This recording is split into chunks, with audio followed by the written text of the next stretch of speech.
Hello, hello, hello, students, and welcome to this amazing family and amazing channel of NEETEX. I hope you all are doing good, बच्चों. मैं हूं आपका zoology master teacher वेंकी sir, और आज बच्चों मैं 12th का एक और मजेदार और बहुत ही बढ़िया टॉपिक लेके आया हूं, जिसको हम लोग एक शॉट में पढ़ने की कोशिश करेंगे. वो है बच्चों ह्यूमन रिप्रोडक्शन. याद रखना, थोड़ा सा मिसलीड कर दिया है बच्चों मैंने आप लोगों को. मैंने वन शॉट तो बोला है बच्चों, लेकिन मैंने जैसे कि बोला हमारे वन शॉट्स समझने में आसान रहेंगे. मैं फुल कवरेज दूंगा बच्चों, पूरे नोट्स बनाने का भी सपोर्ट दूंगा, ताकि मैं जैसे जैसे पढ़ा रहा हूं वैसे वैसे आप लोग भी नोट्स बना पाओ. तो इसी रीजन के कारण बच्चों हम लोग ने इस वन शॉट को ना दो पार्ट्स में डिवाइड किया. तो आज का जो पार्ट है ना बच्चों, उसमें हम लोग पढ़ने वाले हैं about the human reproductive system. Okay, और एक इसका और एक पार्ट भी आएगा बच्चों, जहां पे हम लोग ह्यूमन रिप्रोडक्शन का फिजियोलॉजी देखने वाले. So human reproduction is a very very interesting, conceptual and amazing chapter बच्चों, जिसके कंसेप्ट्स आपको एमबीबीएस के चारों साल में भी मदद करने वाले हैं. जी हाँ बच्चों, आप लोग कोई भी मेडिकल स्टूडेंट से पूछ सकते हैं, आपके दीदी भैया या कोई दोस्त अगर मेडिकल कॉलेज में है, तो आपको ऑल ईयर्स ऑफ एमबीबीएस में एम्ब्रियोलॉजी नाम का टॉपिक पढ़ना पड़ता है, which is directly link to this. और उसके कंसेप्ट बच्चों आज से ही बनने स्टार्ट हो जाएंगे. सो बच्चों, योर डॉक्टर्स बनने का जर्नी बिगिंस टुडे. एक्चुअली बच्चों चल ही रहा है बहुत सालों से, ठीक है, लेकिन हाँ आज उसका एक बहुत ही मेजर चंक हम अपने सीवी में ऐड करने वाले हैं बच्चों, by studying this very very amazing and conceptual topic which is called as human reproduction. तो देखो बच्चों, पूरे चैप्टर में बहुत सारे अलग अलग टॉपिक्स है, लेकिन बच्चों आज हम लोग दो ही गोल अचीव करने वाले हैं. दैट इज, फर्स्ट हम लोग बच्चों बहुत अच्छे से देखेंगे कि ह्यूमन रिप्रोडक्टिव सिस्टम क्या है, और दूसरा हम लोग देखेंगे कि गैमेटोजेनेसिस क्या है. I will reserve all these amazing topics, that is menstrual cycle, fertilization and embryonic development, parturition and lactation, for the part 2 of this one shot. All right, तो कितना थोड़ा आई नो थोड़ा हिपोक्रिटिकल है one shot बोल के दो part, ठीक है, बट कर सकते हैं बच्चों, बायोलॉजी वाले हैं अपन, एक्सेप्शन भी ढूंढ सकते हैं, ठीक है.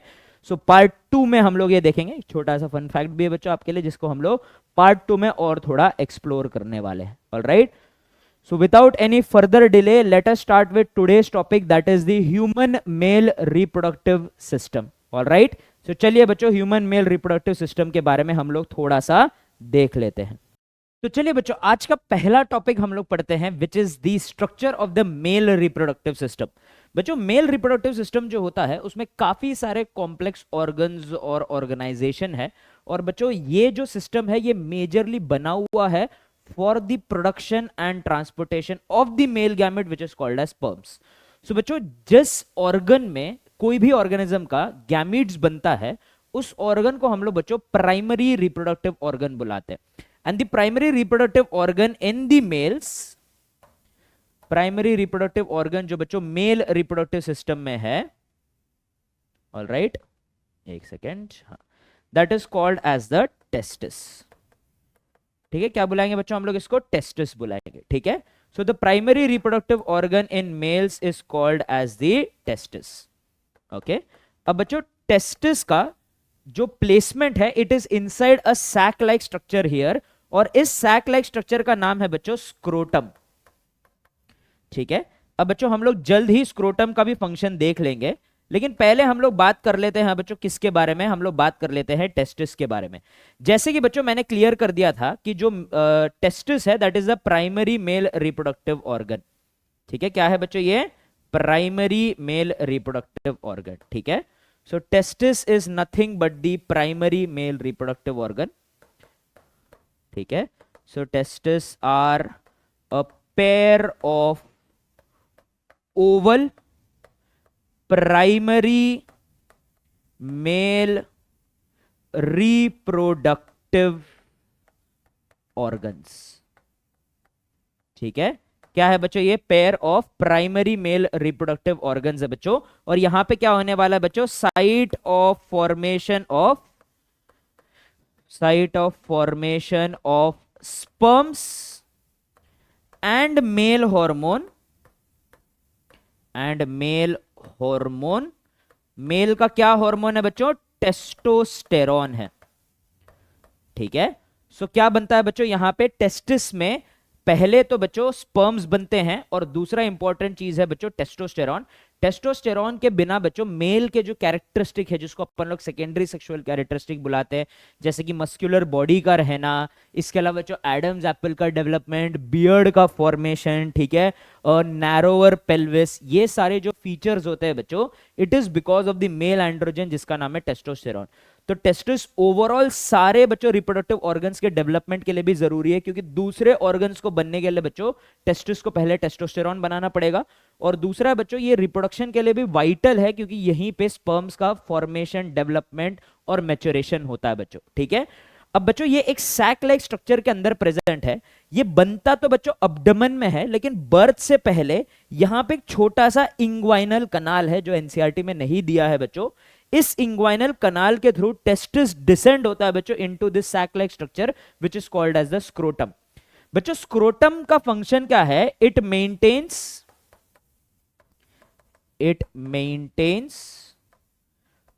2 to 2.5 degrees 5 degree Celsius less than body temperature, ठीक है। बॉडी टेम्परेचर के मुकाबले ये कितना बच्चों कोल्ड रखता है? 2 to 2.5 डिग्री सेल्सियस जो है ये कोल्डर रखता है बच्चों, ताकि स्पर्म का प्रोडक्शन हो सके टेस्टिस के अंदर। अब बच्चों टेस्टिस ने एक बार स्पर्म्स बना दिया तो बच्चों यहां पे हमारे पास एक डक्ट है। इस डक्ट का नाम है बच्चों, late us label this duct. ये जो छोटा सा डक्ट है बच्चों, ये इसके बाद स्पर्म को कलेक्ट कर लेगा, और इस डक्ट का नाम है बच्चों एपिडिडाइमस, ठीक है। क्या नाम है बच्चों इसका? एपिडिडाइमस है, ठीक है। एपिडिडाइमस जो है वो स्पर्म्स को कलेक्ट कर लेगा and it will bring it to the next structure. इसको थोड़ा नीचे लिख लेता हूं बच्चों, एपिडिडाइमस, और इसको अगले स्ट्रक्चर तक लेके आएगा बच्चों, और अगले स्ट्रक्चर का जो नाम है वो है बच्चों ये लंबा सा ट्यूब। सो ये स्क्रोटम से इंग्वाइनल कनाल से ऊपर जा रहा है बच्चों ये ट्यूब। यहां पे बच्चों एक बोन है हमारा, जहां पे पेल्विक बोन्स जुड़ते हैं ह्यूमंस में, जिसको अपन लोग प्यूबिक सिम्फिसिस बुलाते हैं। तो प्यूबिक सिम्फिसिस का ये जंक्शन है बच्चों, इसके ऊपर से लूप होके यूरिनरी ब्लैडर के पीछे से आता है बच्चों, और इस डक्ट का नाम है बच्चों, you must be knowing, this duct is called as the vas deferens,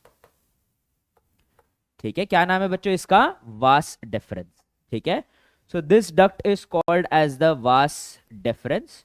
और वास डेफरेंस का क्या फंक्शन हो जाता है बच्चों, ये हम लोग देख लेते हैं। It is the duct which carries sperm from the testis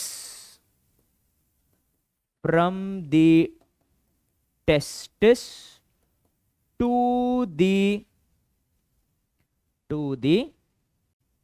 कहां तक बच्चों? ये सेमाइनल वेसिकल से ये यूरिथ्रा तक इसको ट्रांसपोर्ट करेगा, ठीक है। ट्रांसपोर्टेशन ऑफ स्पर्म के लिए क्या हो जाएगा बच्चों? ट्रांसपोर्टेशन ऑफ स्पर्म के लिए ये प्रेजेंट है। जो अगला डक्ट जिससे जाके वास डिफरेंस जुड़ता है बच्चों, उसका नाम है एजैक्यूलेटरी डक्ट। क्या नाम है बच्चों इसका? एजैक्यूलेटरी डक्ट है, ठीक है। तो बेसिकली क्या हो जाएगा बच्चों, यहां से लूप होके पूरा पीछे से गोल घूम के यहां पे एक डक्ट के साथ जुड़ जाएगा बच्चों, जिसका नाम है एजैक्यूलेटरी डक्ट। एजैक्यूलेटरी डक्ट के बारे में देखने से पहले बच्चों यहां पे एक और हमारे पास स्ट्रक्चर है बच्चों, ठीक है, और इस स्ट्रक्चर का नाम है बच्चों सेमाइनल वेसिकल, ठीक है। क्या नाम है बच्चों इसका? सेमाइनल वेसिकल्स नाम है बच्चों। ये मेल का एक एसेसरी ग्लैंड है बच्चों। एसेसरी ग्लैंड का मतलब क्या है कि इनके सिक्रीशंस बच्चों स्पर्म के ट्रांसपोर्टेशन, मोबिलिटी और उनके सर्वाइवल में मदद करते हैं, ठीक है। So it produces seminal fluid, ठीक है। क्या प्रोड्यूस करता है बच्चों? ये सेमाइनल फ्लूइड करता है। It is a male accessory gland, और ये पेयर्ड होता है बच्चों, दो होते हैं, पेयर्ड होते हैं। और बच्चों इनका जो सिक्रीशन होता है उसमें फ्रक्टोज प्रेजेंट रहता है। Fructose is very very important for the mobility of the sperm. Fibrinogen present होता है। Fibrinogen is also very important बच्चों, क्योंकि स्पर्म्स जो होते हैं वो उनको क्लस्टर में बांधना पड़ता है सीमेन में। तो बच्चों इनको क्लस्टर में बांधने के लिए फाइब्रिनोजेन की जरूरत रहती है। ये फाइब्रिनोजेन भी सेमाइनल फ्लूइड में प्रेजेंट है। और इसके अलावा बच्चों वेरी इंपॉर्टेंटली प्रोस्टाग्लैंडिन नाम का भी एक सब्सटेंस है, वो भी प्रेजेंट है बच्चों। तो ये सारे चीजें सेमाइनल प्लाज्मा में प्रेजेंट होते हैं, सेमाइनल फ्लूइड में प्रेजेंट होते हैं, which contributes majorly 60 to 70% towards the semen का फॉर्मेशन। सो बच्चों सीमेन क्या होगा ये भी हम लोग आगे जाके डिस्कस करेंगे, लेकिन उसका एक बहुत बड़ा कॉन्स्टिट्यूएंट कौन कंट्रीब्यूट करेगा बच्चों, सेमाइनल वेसिकल्स करेंगे। मूविंग डाउनवर्ड्स बच्चों, तो यहां पे और एक डक्ट हमें दिख रहा है, ठीक है। ये जो डक्ट है ना बच्चों यहां पे, this duct is called as the ejaculatory duct. क्या बुलाएंगे बच्चों हम लोग इसको, एजैक्यूलेटरी डक्ट। एजैक्यूलेटरी डक्ट कैसे बनता है बच्चों, सेमाइनल वेसिकल का डक्ट प्लस वास डिफरेंस जो है वो मिलके एजैक्यूलेटरी डक्ट बनाते हैं। तो यहां पे सिर्फ प्लस में लिख लेते हैं बच्चों। So duct of seminal vesicle, duct of seminal vesicle, SV लिख रहा हूं बच्चों मैं सेमाइनल वेसिकल को यहां पे, प्लस दी वास डिफरेंस, ठीक है, वास डिफरेंस मिलके क्या बनाते हैं बच्चों, मिलके बनाते हैं दी एजैक्यूलेटरी डक्ट, ठीक है। फिर एजैक्यूलेटरी डक्ट बच्चों देखो यहां पे और एक पिंकिश सा ग्लैंड है, ये पिंकिश से ग्लैंड के थ्रू निकल के बाहर आता है बच्चों, और इस पिंकिश ग्लैंड का नाम है बच्चों प्रोस्टेट ग्लैंड। क्या नाम है बच्चों, प्रोस्टेट ग्लैंड है। It is one more of the male accessory gland बच्चों, ठीक है, again a male accessory gland, male accessory gland है, एसेसरी ग्लैंड है, ठीक है। और बच्चों इट प्रोड्यूसेस, अनपेयर्ड है, और क्या प्रोड्यूस करता है बच्चों, प्रोड्यूसेस प्रोस्टेटिक फ्लूइड। क्या प्रोड्यूस करेगा बच्चों, प्रोस्टेटिक फ्लूइड। सो प्रोस्टेट ग्लैंड बच्चों प्रोस्टेटिक फ्लूइड बनाता है, और ये फ्लूइड भी सीमन में 20 to 30% कंट्रीब्यूशन देता है बच्चों।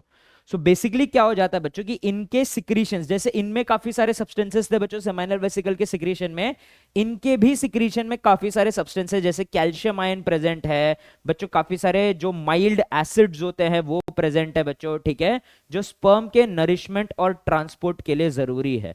प्रोस्टेटिक फ्लूइड में फाइब्रिनोलाइसिन नाम का भी एक स्ट्रक्चर होता है बच्चों। फाइब्रिनोलाइसिन कब काम आएगा, जब स्पर्म फीमेल रिप्रोडक्टिव ट्रैक्ट में पहुंच जाएंगे, तो बच्चों उनको बांध के रखा होगा फाइब्रिनोजेन जो कि सेमाइनल वेसिकल में प्रेजेंट था, उनको फाइनली वापस फ्री करने के लिए हमें एक सब्सटेंस चाहिए जिसका नाम है फाइब्रिनोलाइसिन। और ये फाइब्रिनोलाइसिन कहां प्रेजेंट रहेगा बच्चों, प्रोस्टेट के फ्लूइड में प्रेजेंट रहेगा, ठीक है। फिर यहां से एजैक्यूलेटरी डक्ट ना बच्चों यूरिनरी ब्लैडर से जो यूरीथ्रा आ रहा है उसके साथ जुड़ जाता है, ठीक है। सो इट जॉइंस दिस बड़ा वाला duct which is called as the urethra. बच्चों रिसेंटली मैंने 11th में फ्रॉग पढ़ाया था बच्चों, ठीक है, उसका वीडियो भी है। तो बेसिकली बच्चों जब हम लोग ने फ्रॉग पढ़ा था तो हमने ये देखा था कि फ्रॉग्स में जो मेल फ्रॉग होते हैं उनमें स्पर्म और यूरिन दोनों को कैरी करने के लिए यूरेटर्स थे। और बच्चों क्योंकि यूरेटर दोनों ही रिप्रोडक्टिव सिस्टम और यूरिनरी सिस्टम का कॉमन डक्ट है, उनको हम लोग यूरोजेनाइटल डक्ट बुलाते हैं मेल फ्रॉग्स में। ह्यूमन मेल्स में बच्चों सिमिलरली ब्लैडर से यूरिन भी इसी यूरीथ्रा के थ्रू पास होता है, और बच्चों जो सीमन है वास डिफरेंस आके इसी यूरीथ्रा के थ्रू पास होता है। तो ह्यूमन मेल्स में जो यूरोजेनाइटल डक्ट हो जाएगा बच्चों वो हो जाएगा urethra. So what is urethra for males, for urethra in males is the common urogenital duct, ठीक है। So urethra is the common urogenital duct, urogenital duct in male human, ठीक है। ह्यूमन मेल्स में क्या होता है बच्चों, ये एक कॉमन यूरोजेनाइटल डक्ट है, अर्थात ये सीमेन और यूरिन दोनों का ट्रांसपोर्टेशन कंट्रोल करता है बच्चों, ठीक है। मूविंग अहेड जो लास्ट है बच्चों यहां पे एक कॉप्युलेटरी ऑर्गन है, and this copulatory organ is called as the penis, ठीक है। पीनस जो होता है बच्चों कॉप्युलेटरी ऑर्गन है, एंड ड्यूरिंग सेक्सुअल अराउजल या सेक्सुअल एक्साइटेशन यहां पे बच्चों बहुत सारे, okay just a second sorry, yes, during sexual arousal या सेक्सुअल एक्साइटेशन बच्चों यहाँ पे बहुत सारे नाइट्रोजन के गेट्स होते हैं। पीनस इज ऑल्सो हाईली वैस्कुलर बच्चों, और यहाँ पे ना एरेक्टाइल टिश्यू होते हैं। तो जब सेक्सुअल एक्साइटेशन होता है बच्चों मेल्स में, ये नाइट्रोजन के गेट्स जो होते हैं they allow blood to flow more easily into the penis. और इसी रीजन के कारण बच्चों जो पीनस के अंदर बहुत सारे छोटे छोटे कैपिलरीज प्रेजेंट है, ये कैपिलरीज बच्चों आपको पता ही होगा, कैपिलरीज जो होते हैं वो फेनेस्ट्रेटेड होते हैं, अर्थात उनमें बहुत सारे छोटे छोटे पोर होते हैं। जब इन कैपिलरीज के तरफ ब्लड का फ्लो बढ़ जाता है तो ब्लड से प्लाज्मा ऊज आउट होना स्टार्ट होता है, और ऊज आउट होने के कारण ही there is a erection of the penis. ठीक है, this is a very very vital step for copulation. Okay, erection of penis होगा तभी कॉप्युलेशन हो पाएगा बच्चों, कॉप्युलेशन हो पाएगा तभी एजैकुलेशन हो पाएगा, एजैकुलेशन हो पाएगा तभी इंसेमिनेशन हो पाएगा। सो ऐसे टाइप के ऑर्गन्स जो बच्चों स्पर्म को ट्रांसपोर्ट करने में, स्पर्म्स को बेसिकली एक मीडियम से दूसरे मीडियम में ट्रांसपोर्ट करने के लिए जो काम आते हैं ना, उनको हम लोग कॉप्युलेटरी ऑर्गन्स बुलाते हैं बच्चों। क्या बुलाते हैं? Copulatory organs. जैसे कि बच्चों कॉकरोच में बच्चों मेल फैलोमियर्स थे बच्चों, विच इज अ कॉपुलेटरी ऑर्गन जो ट्रांसफर ऑफ स्पर्म में मदद कर रहे थे। सिमिलरली बच्चों पीनस is the copulatory organ in mails. ठीक है, ह्यूमन मेल्स। ठीक है, so it is a copulatory organ in human mails. Copulatory organ बच्चों ये बॉडी के मार्जिन के बाहर है, इसीलिए हम लोग इसको एक्सटर्नल जेनिटेलिया भी बुलाते हैं। जो टिप ऑफ द पीनस है बच्चों, tip of penis is called as glans penis. ठीक है, टिप ऑफ पीनस को क्या बुलाएंगे बच्चों? हम लोग ग्लैंस पीनस बुलाएंगे। और ग्लैंस पीनस को बच्चों एक स्किन का कवरिंग ऐसा पार्शियली कवर करता है बच्चों। ठीक है, एक पार्शियली कवर करने का मतलब क्या है बच्चों कि it is a retractable fold of skin. ठीक है, सो ये जो रिट्रैक्टेबल फोल्ड ऑफ स्किन है ना बच्चों around the glans penis, that is called as the prepuce और फोर स्किन। ठीक है, so covered by skin fold, मैं ग्लैंस पीनस की बात कर रहा हूं बच्चों यहां पे, कॉल्ड एज परप्यूस और फोर स्किन। क्या बुलाएंगे बच्चों हम लोग इसको? परप्यूस या फिर फोर स्किन बुलाएंगे। ठीक है, so these are the different type of structures which are present in the male reproductive system. बच्चों टेस्टिस के अंदर स्पर्म्स बनेंगे, स्पर्म्स बनने के बाद वो एपिडिडाइमस में जाएंगे, एपिडिडाइमस से वास डिफरेंस से एजैकुलेटरी डक्ट, एजैकुलेटरी डक्ट से यूरिथ्रा, और फिर फाइनली बच्चों एंड में यूरिथ्रा का जो ओपनिंग होता है that is called as the urethral meatus का मतलब ओपनिंग। ठीक है, तो ये मिएटस से फिर बच्चों सीमेन जो है वो बाहर आ जाएंगे। All right, so this is all about the male reproductive system.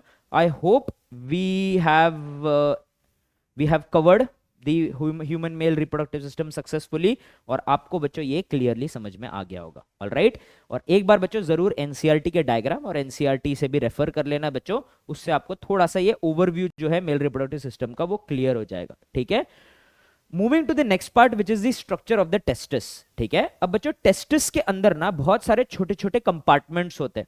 ठीक है, सो बेसिकली बच्चों अगर हम लोग टेस्टिस का एक डायग्राम अगर हम लोग ने देखा तो टेस्टिस के अंदर ना बच्चों ऐसे बहुत सारे, ये टेस्टिस का काइंडा दीवार हो गया बच्चों, और फिर बच्चों ऐसे बहुत सारे छोटे छोटे कंपार्टमेंट्स होते हैं। ठीक है, सो ये जो कंपार्टमेंट्स है ना बच्चों, इसको हम लोग टेस्टिकुलर लॉक्यूल या लॉब्यूल बुलाते हैं बच्चों। ठीक है, so this is called as the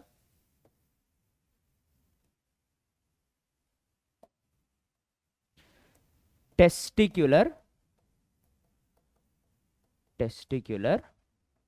lobule. ठीक है, क्या हो जाएगा बच्चों?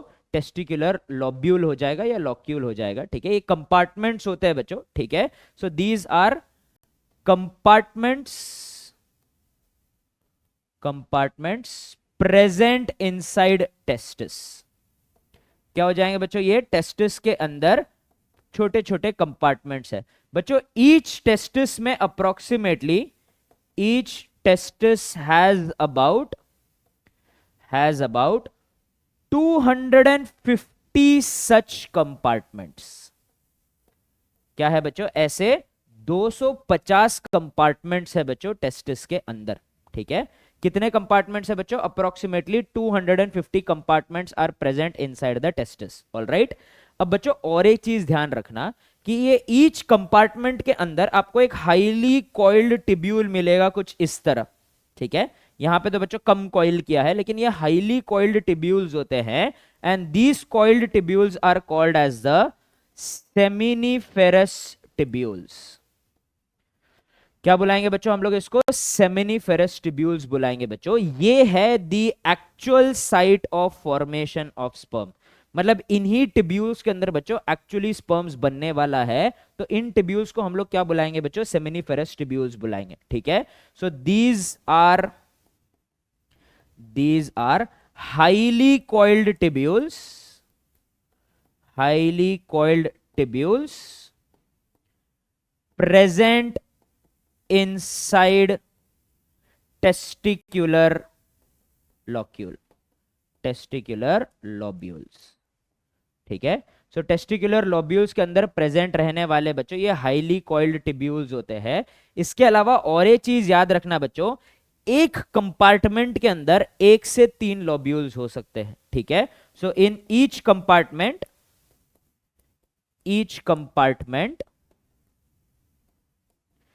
ओके, कितने बच्चों? 1 to 3 seminiferous tubules are present. ठीक है, 1 to 3 seminiferous tubules are present. तो बच्चों ईच टेस्टिस में कितने हो गए? 250 to 750 सेमिनिफेरस टिब्यूल्स इस रेंज में प्रेजेंट होंगे बच्चों, somewhere between this range. Alright बच्चों, ठीक है,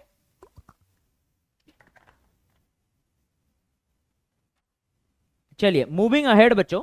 ये जो सेमिनिफेरस टिब्यूल्स है ना बच्चों, इनसे जो ट्यूब्स आते हैं, ठीक है, इनसे जो ट्यूब्स आते हैं बच्चों, ये एक बहुत बड़ा ऐसा नेटवर्क बना लेते हैं।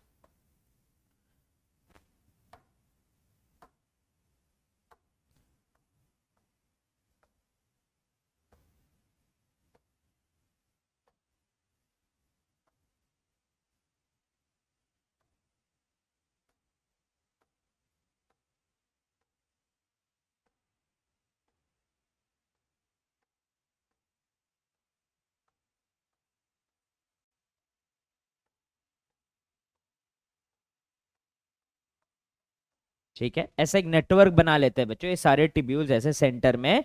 इस नेटवर्क को हम लोग बुलाते हैं बच्चों रिटे टेस्टिस। क्या बुलाएंगे बच्चों हम लोग इसको? रेटी टेस्टिस।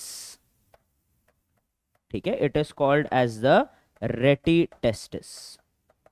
ठीक है, रेटी टेस्टिस के बाद क्या होता है बच्चों कि ये रेटी टेस्टिस से भी पतले पतले ट्यूब्स निकलते हैं बच्चों। ठीक है, छोटे छोटे ट्यूब्स निकलते हैं, ये है बच्चों वो छोटे छोटे ट्यूब्स। ओके, और ये ट्यूब्स जाके बच्चों एक हाईली कॉइल्ड टिब्यूल बन जाते हैं, सारे जुड़ जाते हैं बच्चों, और आगे जाके एक बहुत कॉइल्ड सा टिब्यूल बनता है। लेकिन पहले जो रेटे टेस्टिस से जो ट्यूब्स निकल रहे हैं ना बच्चों, इसको हम लोग बुलाएंगे बच्चों वासा इफरेंशिया। क्या बुलाएंगे बच्चों हम लोग इसको? वासा इफरेंशिया। ठीक है, क्या बुलाएंगे बच्चों हम लोग इसको? वासा इफरेंशिया बुलाएंगे। ठीक है, फिर वासा इफरेंशिया जो जुड़ जाता है बच्चों और बन जाता है एक हाईली कॉइल्ड टिब्यूल। यहां पे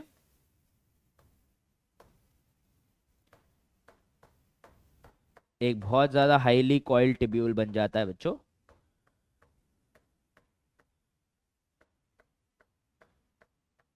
ठीक है, it becomes a highly coiled tubule, और धीरे धीरे धीरे ये एक स्ट्रेट टिब्यूल के तौर पे बाहर निकल जाता है। ठीक है, सो ये जो एक हाईली कॉइल्ड सा टिब्यूल बच्चों यहां पे बन रहा है, ये हाईली कॉइल्ड टिब्यूल का क्या नाम है बच्चों? ये हाईली कॉइल्ड टिब्यूल का नाम है एपिडिडाइमिस। क्या नाम है बच्चों? एपिडिडाइमिस है। ठीक है, so it is called as the epididymis. तो स्पर्म्स जो सेमिनिफेरस टिब्यूल के अंदर बन रहे हैं वो वहां से जा रहे हैं रेटे टेस्टिस, रेटे टेस्टिस से जा रहे हैं बच्चों वासा इफरेंशिया, वासा इफरेंशिया से जा रहे हैं रेटे टेस्टिस, और ये है बच्चों फिर जो सॉरी रेटेटेस्टिस से वासा एफरेंशिया से जा रहे हैं एपिडिडाइमिस, फिर से बोलता बच्चों not to be confuse, sperms बन रहे हैं सेमिनिफेरस ट्यूब्यूल में, सेमिनिफेरस ट्यूब्यूल से जा रहे हैं रेटेटेस्टिस, रेटेटेस्टिस से जा रहे हैं वास एफरेंशिया, वास एफरेंशिया से जा रहे हैं एपिडिडाइमिस, एपिडिडाइमिस से फिर बच्चों वास डिफरेंस बाहर निकल जाएगा, जो हम लोग ने पिछले डायग्राम में देखा। तो बच्चों अगर मैं इसका क्रॉस सेक्शन कट करके देखूं, ठीक है, इसको अगर मैं ऐसे कट करके एक छोटा सा स्लाइस देखो बच्चों माइक्रोस्कोप के नीचे, तो कुछ ऐसे स्ट्रक्चर्स नजर आते हैं। तो ये जो मैं गोल गोल स्ट्रक्चर्स बना रहा हूं ना बच्चों, these are nothing but the seminiferous tubules. ठीक है, क्या है बच्चों, ये सेमिनिफेरस ट्यूब्यूल्स है। ये जो सेमिनिफेरस ट्यूब्यूल्स है ना बच्चों, यहां पे आपको ऐसा काइंडा ट्रायंगुलर सेल्स मिलेंगे बड़े बड़े, ठीक है, क्रॉस सेक्शन कट करने पे ऐसे ट्रायंगुलर सेल्स मिलेंगे बच्चों।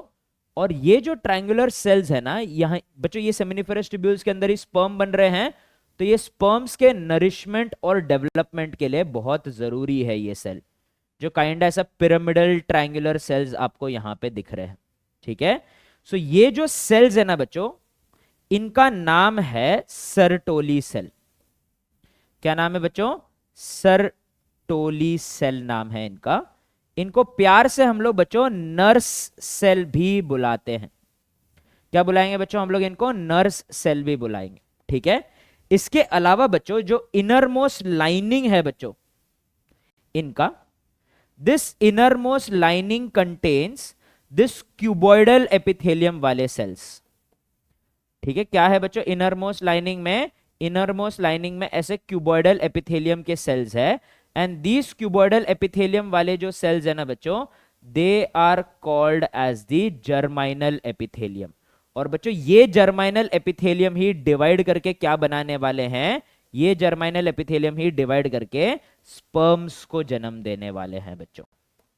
ठीक है, सो इनरमोस्ट लाइनिंग में ऐसे क्यूबॉइडल एपिथेलियम के सेल्स प्रेजेंट रहेंगे इनसाइड द सेमिनिफेरस ट्यूब्यूल, और इसी को हम लोग बच्चों क्या बुलाएंगे, जर्माइनल एपिथेलियम बुलाएंगे। ठीक है, so these cells are called as the germinal epithelium. यही स्पर्म्स को जन्म देने वाले हैं बच्चों। ऑल राइट, फिर डिवाइड कर करके बच्चों ये लोग स्पर्म्स को अंदर, अलग अलग जो स्टेजेस होंगे बच्चों स्पर्म्स के बनने के, वो स्टेजेस को धीरे धीरे जन्म देने वाले हैं बच्चों। तो आप लोग अंदर की तरफ देखोगे तो बच्चों आप लोग को स्पर्म्स दिखेंगे in their various stages of development, जिसके बारे में हम आगे बात करेंगे। ठीक है, so various stages of development के स्पर्म्स प्रेजेंट रहेंगे बच्चों यहां पे। ठीक है, so in their various stages of development they are present ऐसे।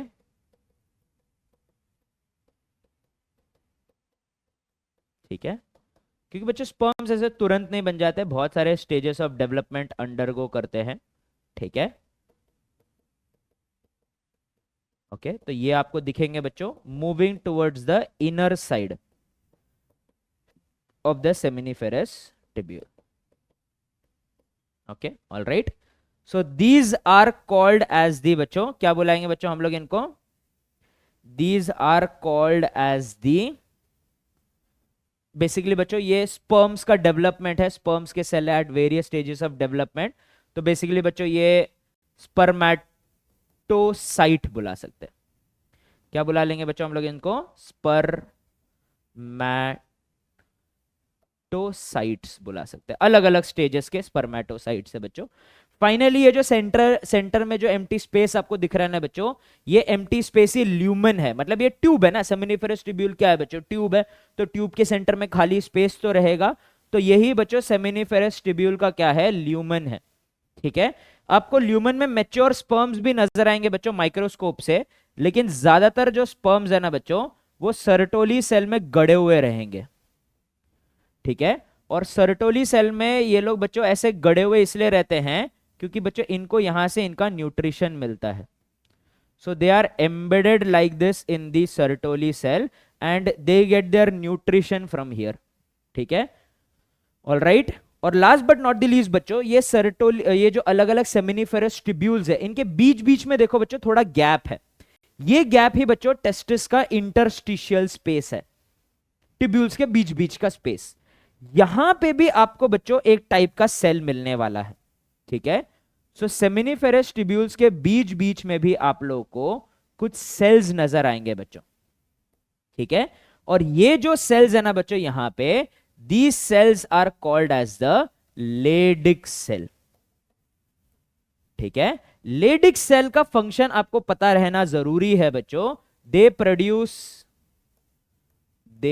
प्रोड्यूस टेस्टोस्टेरॉन, ठीक है। क्या प्रोड्यूस करते हैं बच्चों? टेस्टोस्टेरॉन प्रोड्यूस करते हैं। All right, so this is the male reproductive system का ओवरव्यू बच्चों। बहुत अच्छे से इसको देख लीजिएगा बच्चों। ये जो हम लोग ने पढ़ा है इसको हम लोग बुलाएंगे बच्चों टीएस ऑफ टेस्टिस। ये जो है ना बच्चों पूरा, this is the TS, transfer section of the testis. कि टेस्टिस को कट करके हम लोग उसका एक छोटे से पीस को अगर माइक्रोस्कोप के नीचे स्टडी करेंगे, so testis would look something like this. So it is what बच्चों? It is nothing but the TS of the testis. All right, और बच्चों ये जो एक स्ट्रक्चर हो जाएगा, ये हो जाएगा बच्चों हमारा सेमिनिफेरस ट्यूब्यूल, ठीक है। क्या हो जाएगा बच्चों? ये सेमिनिफेरस ट्यूब्यूल हो जाएगा, ठीक है। So this structure here is nothing but the seminiferous tubule. All right, okay. So अच्छे से देख लीजिए बच्चों इसको एक बार, ठीक है। So it is very very important for you, ठीक है, टू अंडरस्टैंड कि ये जो मेल रिप्रोडक्टिव सिस्टम के अलग अलग पार्ट्स है ना बच्चों, it is very very important for you. All right, चलिए बच्चों, तो अब आगे बढ़ते हैं और अब हम लोग देख लेते हैं बच्चों कि मेल के एसेसरी डक्ट्स कौन से होते हैं, ठीक है। So let us take a look at the accessory ducts in male बच्चों, ठीक है। सो एसेसरी डक्ट्स की अगर हम लोग बात करें बच्चों, तो दैट इज कि सेमिनिफेरस ट्यूब्यूल में स्पर्म्स तो बन रहे हैं, स्पर्म्स बनने के बाद फिर बाहर तक ट्रांसपोर्ट कैसे होते हैं बच्चों, उसके लिए हमें चाहिए होते हैं एसेसरी डक्ट्स। अब कोई भी रिप्रोडक्टिव सिस्टम में एक प्राइमरी स्ट्रक्चर होता है और एक एसेसरी स्ट्रक्चर होता है। जैसे आप लोग बच्चों फ्लावर भी ले लीजिए, तो वहां पे एसेंशियल और नॉन एसेंशियल वर्ल है, which actually means primary structures and accessory structure. जैसे कि बच्चों एंथर के बिना और ओवरी के बिना फ्लावर में बच्चों गैमीट्स नहीं बन सकते, तो फर्टिलाइजेशन नहीं हो सकता है। लेकिन पेटल और सेपल बच्चों फर्टिलाइजेशन में, पॉलिनेशन में मदद तो कर रहे हैं, लेकिन वो नहीं रहे तो भी थियोरेटिकली बच्चों फर्टिलाइजेशन पॉसिबल है। सिमिलरली बच्चों हमारे रिप्रोडक्टिव सिस्टम में भी प्राइमरी स्ट्रक्चर्स होते हैं, जैसे कि टेस्टिस और ओवरीज, इनके बिना गैमीट नहीं बनेंगे तो रिप्रोडक्शन पॉसिबल नहीं है। और बच्चों वैसे ही एसेसरी स्ट्रक्चर्स भी होते हैं बच्चों, जैसे कि डक्ट्स हो गए, ग्लैंड्स हो गए, जिसके कारण बच्चों बेसिकली फर्टिलाइजेशन वगैरह पॉसिबल रहता है। मतलब वो लोग मदद जरूर करते हैं, ये डक्स नहीं भी है तो बच्चों फिर भी थियोरेटिकली फर्टिलाइजेशन पॉसिबल है। फॉर एग्जांपल बच्चों आईवीएफ में जब हम लोग ओवम और स्पर्म कलेक्ट करते हैं, तो हमें टेस्टिस और ओवरी से ही स्पर्म और ओवम कलेक्ट करना पड़ता है। उसमें डक्स नहीं रहे तो भी चलता है बच्चों, जो ग्लैंड्स है वो नहीं रहे तो भी चलता है, क्योंकि ये सब कंडीशन हम लैब में ही दे देते हैं। तो एसेसरी डक्स वो डक्स है बच्चों बेसिकली जो स्पर्म के ट्रांसपोर्टेशन में मदद करने वाले। So let us take a look बच्चों कि ये कौन से डक्स हो जाएंगे, ठीक है। चलिए, तो बच्चों स्पर्म्स कहां पे बनते हैं? Sperms are produced in these ducts which are called as the seminiferous tubules, ठीक है। So let us take a look at the first one which is the seminiferous tubules. Seminiferous tubules क्या होंगे बच्चों? They are the site of the production of sperm. तो वो भी यहां पे लिख लेते हैं बच्चों, they are the site of production of sperms, ठीक है। ये site of production of sperms तो हो जाएंगे बच्चों। उसके बाद जो है ना, ये जो सारे गैमीट्स और बच्चों सारे जो स्ट्रक्चर्स है वो फिर आगे फर्दर ट्रांसपोर्ट होने वाले हैं इनटू द रेटे टेस्टिस। किसमें ट्रांसपोर्ट हो जाएंगे बच्चों? They will be transported into the rate testis, ठीक है। They will be further transported into the rete testis. Rete testis फिर ओपन हो जाएगा into these ducts which is called as the vasa efferentia. Vasa efferentia जो है बच्चों ये further open हो जाएगा into this duct which is called as the epididymis. अब याद रखना बच्चों कि जो रेटे टेस्टिस है, वासा एफरेंशिया है, सेमिनिफेरस ट्यूब्यूल है, ये सारे स्ट्रक्चर टेस्टिस के अंदर प्रेजेंट है। बस एपिडिडाइमिस टेस्टिस के बाहर प्रेजेंट है। इसी रीजन के कारण बच्चों आप लोग को ध्यान में रखना है कि ये जो दो स्ट्रक्चर्स है बच्चों, ये टेस्टिस के अंदर प्रेजेंट है और टेस्टिस के सरफेस पे ये ओपन होते हैं इनटू द एपिडिडाइमिस। ठीक है, तो बच्चों कहां से ओपन होते हैं ये एनसीईआरटी ने मेंशन कर रखा है, इसीलिए आपको भी ये ध्यान में रखना है कि vasa efferentia, vasa efferentia joins with the epididymis, epididymis along the posterior surface, posterior surface of testis। ठीक है, मतलब पीछे वाला, एंटीरियर का मतलब क्या हो गया बच्चों आगे, पोस्टीरियर मतलब पीछे।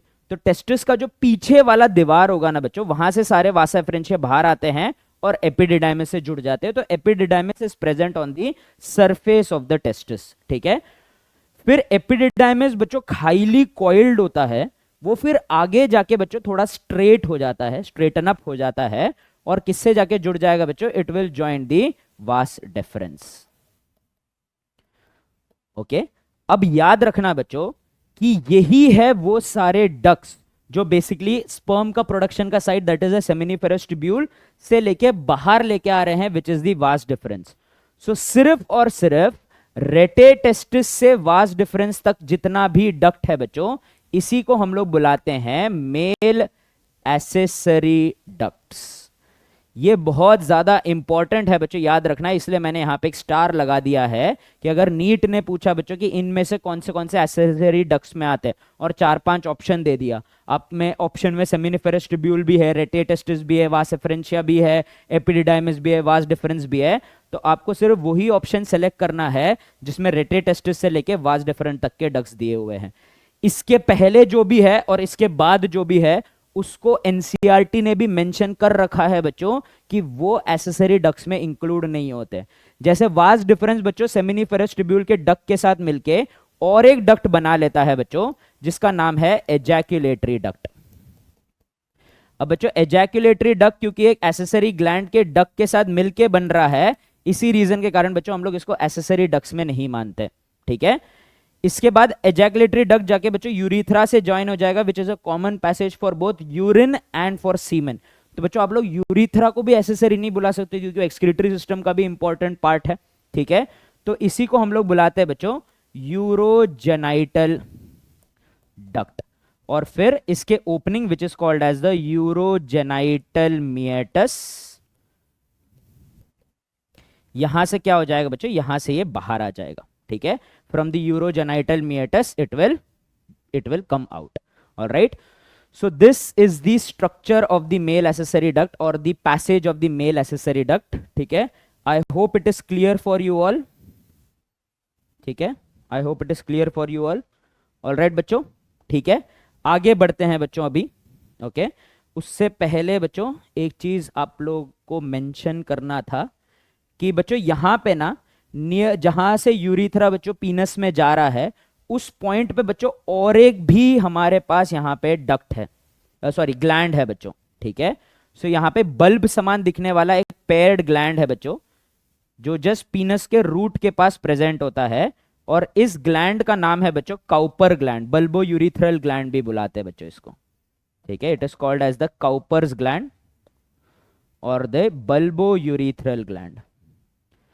ठीक है, काउपर्स ग्लैंड और बल्बो यूरिथ्रल ग्लैंड, ये पैसेज ऑफ स्पर्म को लुब्रिकेट करता है बच्चों, और साथ ही साथ लुब्रिकेट करने के साथ साथ बच्चों जब यूरिन भी पास होगा ना यूरिथ्रा से, तो मीडियम बहुत ही एसिडिक हो जाएगा। तो ये इनका जो सिक्रीशन होता है काउपर ग्लैंड का, वो अल्कलाइन होता है, जिस रीजन के कारण वो एसिडिटी को न्यूट्रलाइज कर देते हैं, क्योंकि एसिडिटी स्पर्म्स को पसंद नहीं है। तो अगर बच्चों स्पर्म का पैसेज एसिडिक रहा तो स्पर्म्स डैमेज हो जाएंगे, ठीक से फंक्शन नहीं कर पाएंगे और बच्चों बेसिकली पेरिश हो जाएंगे। इसीलिए ये काउपर्स ग्लैंड बच्चों पेयर्ड ग्लैंड होता है और ये सिक्रीट करता है बच्चों यहाँ पे। ठीक है, तो इसके बाजू में ये भी लिख लेते हैं कि it is a paired gland. ठीक है, जैसे सेमाइनल वेसिकल के लिए लिखा था। All right, so I think that is all about the reproductive structures in male. ठीक है, तो ह्यूमन मेल के ये क्या हो गए बच्चों, सारे रिप्रोडक्टिव स्ट्रक्चर्स हो गए। आई hope that is clear for you all. चलिए आगे बढ़ते हैं बच्चों। Moving on, let us start with the female reproductive system. Female reproductive system में बच्चों दो पार्ट्स होते हैं, एक इंटरनल जेनिटेलिया हो जाएगा और एक एक्सटर्नल जेनिटेलिया हो जाएगा, ठीक है। तो पहले हम लोग इंटरनल जेनिटेलिया के बारे में पढ़ लेते हैं।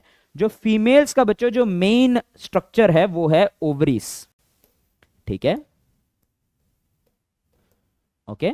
ओवरीज जो होता है ना बच्चों फीमेल में, that is the primary reproductive structures in female, ठीक है। तो ये हो जाएगा बच्चों प्राइमरी रिप्रोडक्टिव ऑर्गन है बच्चों ये फीमेल्स का, ठीक है। क्या है बच्चों, ये प्राइमरी रिप्रोडक्टिव ऑर्गन है फीमेल्स का, ठीक है। So they produce and store egg cell, basically ovum को प्रोड्यूस करके अपने पास स्टोर करके रखते हैं। क्या करते हैं बच्चों, ये लोग ओवम को प्रोड्यूस करके अपने पास स्टोर करके रखते हैं। So they are responsible for the production and storage of the ovum, alright. अब बच्चों ये लोग यूजुअली 2 to 4 सेंटीमीटर्स का बच्चों इनका बेसिकली डायमीटर टाइप होता है, ठीक है। 4 to सेंटीमीटर वाइड स्ट्रक्चर होते हैं, आलमंड शेप के होते हैं बच्चों। कैसे होते हैं ये, आलमंड शेप के होते हैं, ऑलराइट। वाइड से बेटर रहेगा बच्चों लेंथ लिख लेंगे, ठीक है। लॉन्ग मतलब लंबाई में बच्चों ये 2 to 4 सेंटीमीटर रहेंगे, तो 2 to 4 सेंटीमीटर क्या हो जाएगा बच्चों, लॉन्ग हो जाएगा, ठीक है। तो यही है primary reproductive organ in females. Ovaries में बच्चों ओवम के अलावा दो हॉर्मोन्स भी बनते हैं, ठीक है। So they also produce the various female reproductive organ. Hormones produce female androgens, ठीक है। जो इंपॉर्टेंट रिप्रोडक्टिव हॉर्मोन्स है ना बच्चों फीमेल्स के, एस्ट्रोजन हो गए, प्रोजेस्टेरॉन हो गए, ये सब बनाने की जिम्मेदारी भी बच्चों किसकी है, ओवरीज की है, ठीक है। इसके अलावा बच्चों नेक्स्ट स्ट्रक्चर के पास आ जाते हैं। ओवरीज ना बच्चों देखो, ये जो स्ट्रक्चर आप लोग को दिख रहा है ना, एक पतला सा स्ट्रक्चर, ये जो मेजर स्ट्रक्चर है ये है यूट्रस, ठीक है। तो यूट्रस के दीवार के साथ भी ओवरीज चिपका हुआ है। और बच्चों जैसे कि मेल में हमने देखा था बच्चों की टेस्टिस स्क्रोटम नाम के बॉडी के कैविटी के बाहर प्रेजेंट है, ठीक है। लेकिन बच्चों ये लोअर अब्डोमिनल कैविटी में ही ये पूरे स्ट्रक्चर्स होते हैं। तो वेरियस टाइप्स ऑफ लिगामेंट्स होते हैं बच्चों जो इनको जगह पे रखते हैं। इनमें से एक ऐसा लिगामेंट है बच्चों जो ओवरी को यूट्रस के दीवार से चिपका रहा है, और इस लिगामेंट का नाम है बच्चों ओवेरियन लिगामेंट, ठीक है। कौन सा लिगामेंट है बच्चों, ये ओवेरियन लिगामेंट है जो इसको ओवरीज के दीवार से चिपका रहा है। अब ओवरीज ने एक बार ओवम को रिलीज कर दिया बच्चों, तो यहां पे एक स्ट्रक्चर है जो उसको पकड़ेगा और ट्रांसपोर्ट करेगा टुवर्ड्स द यूट्रस। और ये जो स्ट्रक्चर है बच्चों उसको हम लोग यहां पे लेबल कर लेते हैं, इसका नाम है बच्चों ओविडक्ट। क्या नाम है बच्चों इसका, ओविडक्ट। ओविडक्ट आर ऑल्सो प्यार से called as fallopian tube, also called as fallopian tubule, ठीक है। क्या बुलाएंगे बच्चों हम लोग इसको, फैलोपियन ट्यूब बुलाएंगे, ठीक है। अब बच्चों इनके 3 पार्ट होते हैं। ये जो शुरू वाला पार्ट है ना बच्चों, इसको अपन लोग डिटेल में देखेंगे बच्चों, इसके स्ट्रक्चर को। इसको इनफंडिबुलम बुलाते हैं हम लोग। फिर आता है बच्चों एम्प्यूला और इस्थमस, ठीक है। सो 2 पार्ट्स आ जाते हैं, ठीक है। और बेसिकली बच्चों इनका भी लेंथ क्या हो जाता है बच्चों, they are 10 to 12 centimetre long. Again बच्चों ये जो सारे नंबर्स है एनसीईआरटी में मेंशन्ड है, इसलिए बहुत इंपॉर्टेंट है कि आप लोग याद रखो, क्योंकि नीट का डायरेक्ट सवाल आ सकता है बच्चों की length of the fallopian tube इनमें से कौन सा है, ओवरीज का लेंथ क्या है। तो ये सारे सवाल आपके नीट में आ सकते हैं। तो जितने भी लेंथ और नंबर वाले चीजें एनसीईआरटी में दिए हुए हैं उसको अच्छे से अंडरलाइन कर लेना बच्चों, क्योंकि ये सारे चीजें बहुत ज्यादा इंपॉर्टेंट हो जाते हैं नीट के परस्पेक्टिव से, ऑलराइट। सो ओविडक्ट हो जाएंगे और इसको अपन लोग क्या बुलाएंगे बच्चों, फैलोपियन ट्यूब बुलाएंगे, ठीक है। और इसके अलावा they are also called as fallopian tube, they are 10 to 12 centimetres long. और इसके अलावा they transport ovum from ovaries to uterus, ठीक है। ओवम को ओवरी से यूट्रस तक ट्रांसपोर्ट करते हैं। इनका जो दीवार होता है ना बच्चों, wall contains wall contains ciliated columnar epithelium. कौन सा एपिथेलियम है बच्चों? यहाँ पे सीलिएटेड कॉलमनार एपिथेलियम है बच्चों, ठीक है। और सीलिएटेड कॉलमनार एपिथेलियम क्यों है? ये सीलिया जो है बच्चों, ओवम को धक्का दे देके यहां से धक्का देते हुए कहां तक पहुंचा देंगे बच्चों? यूट्रस तक पहुंचा देंगे। और ये जो स्ट्रक्चर है बच्चों, जो पेयर शेप का स्ट्रक्चर है, इसी को हम लोग क्या बुलाते हैं? इसी को हम लोग यूट्रस बुलाते हैं। So this structure, pear shape structure here is called as the uterus, ठीक है। यूट्रस जो होता है बच्चों, ये एक इसको वूम्ब भी बुलाते हैं, ठीक है। It is also called as the womb. और वूम्ब बहुत इंपॉर्टेंट है बच्चों for the development of the foetus, ठीक है, क्योंकि यहीं पे फर्टिलाइज जो जाइगोट होते हैं वो डेवलप होते हैं, ठीक है। ऑल्सो कॉल्ड एज वूम्ब, ठीक है, इसको वूम्ब भी बुलाते हैं, ठीक है। It provides nourishment and substratum for the growth and development of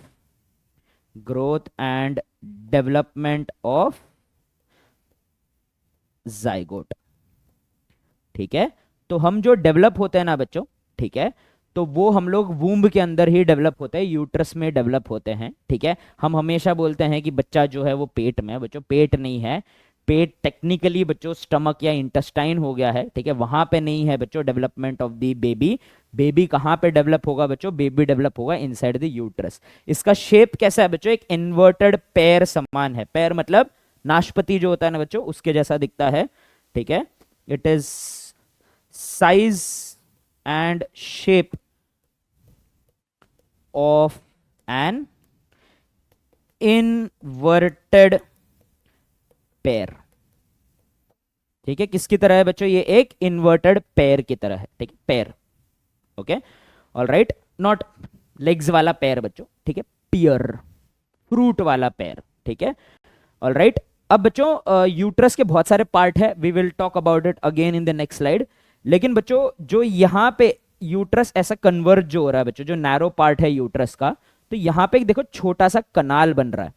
ये जो कनाल है ना बच्चों, इसी को हम लोग नाम देते हैं सर्विक्स, ठीक है। क्या नाम देते हैं बच्चों? इसको हम लोग सर्विक्स। सर्विक्स एक नैरो कनाल है बच्चों, जो यूट्रस को वजाइना के साथ ज्वाइन करता है, ठीक है। नैरो कनाल विच joins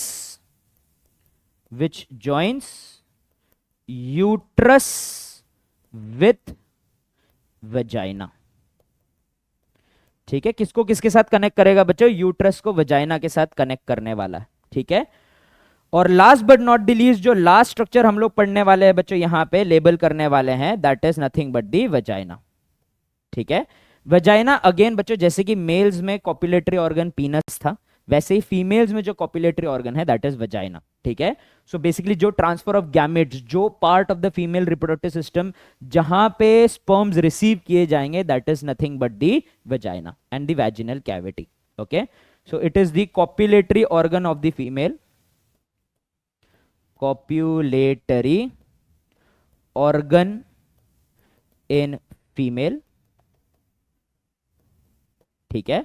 और इसके अलावा बच्चों वजाइना जो है, it along with the cervical कनाल, मतलब इस कनाल के साथ और वजाइना का कनाल मिलके during child birth, during parturition, birth canal भी बनाते हैं बच्चों, ठीक है। So along with cervical canal forms the birth canal, forms the कौन सा कनाल बच्चों? बर्थ कनाल, ठीक है। It forms the birth canal, alright. सो ये हो गए बच्चों वेरियस स्ट्रक्चर। और याद रखना, इनके हमने सिर्फ और सिर्फ ओवेरियन लिगामेंट को लेबल किया है, यहाँ पे दूसरे भी बहुत सारे लिगामेंट्स होते हैं, जैसे ब्रॉड लिगामेंट होता है बच्चों, ठीक है। उसके बाद सस्पेंसरी लिगामेंट्स होते हैं, जो ओवरीज, यूट्रस, फैलोपियन ट्यूब, ये सबको जगह पे रखते हैं बच्चों, क्योंकि ये काइंडा अब्डोमिनल कैविटी के अंदर सस्पेंडेड है ये सारे ऑर्गन्स। तो इनको जगह पे रखने के लिए बहुत सारे साइड से लेयर्स और पट्टियां आती है बच्चों, जैसे ब्रिज में वायर्स नहीं होते क्या बच्चों, ठीक है, उसको सस्पेंड करने के लिए, वैसे ही बच्चों सस्पेंडेड ब्रिज में वायर ब्रिजेस होते हैं, ऐसे वायर्स होते हैं बच्चों, कॉलम बनाते हैं वायर से पूरा रोड और वो ब्रिज सस्पेंड होता है।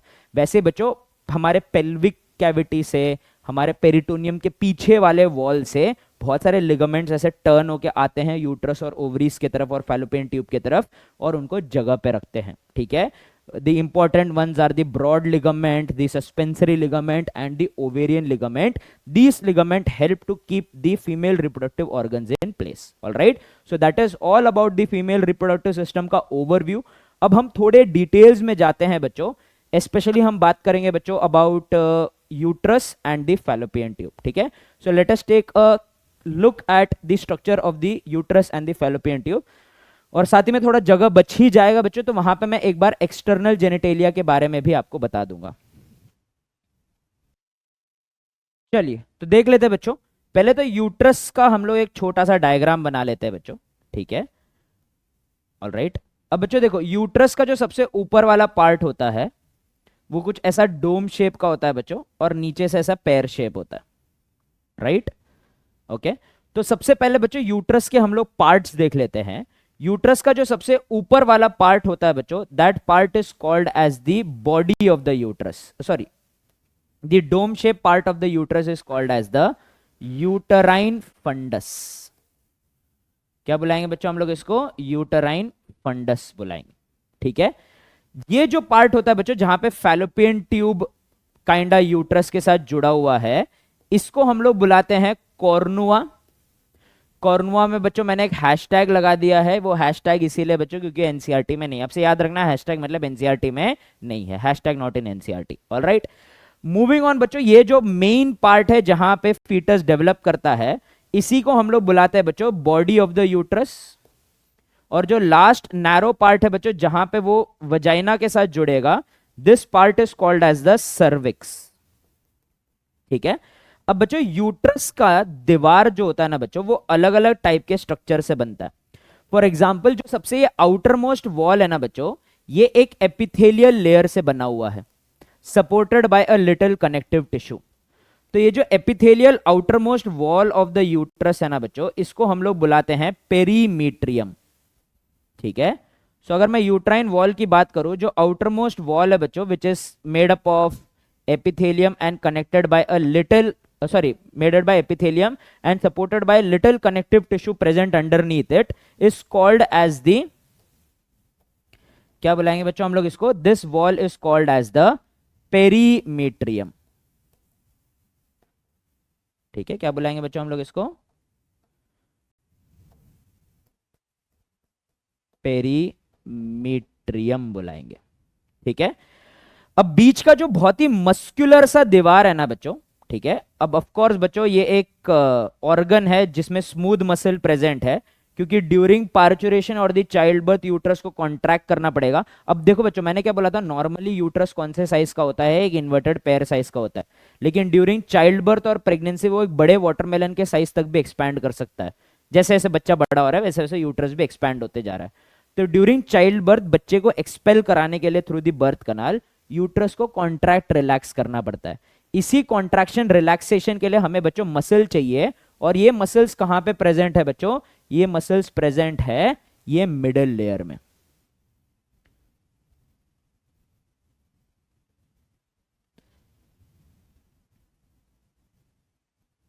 ठीक है, ये मिडल लेयर में प्रेजेंट है।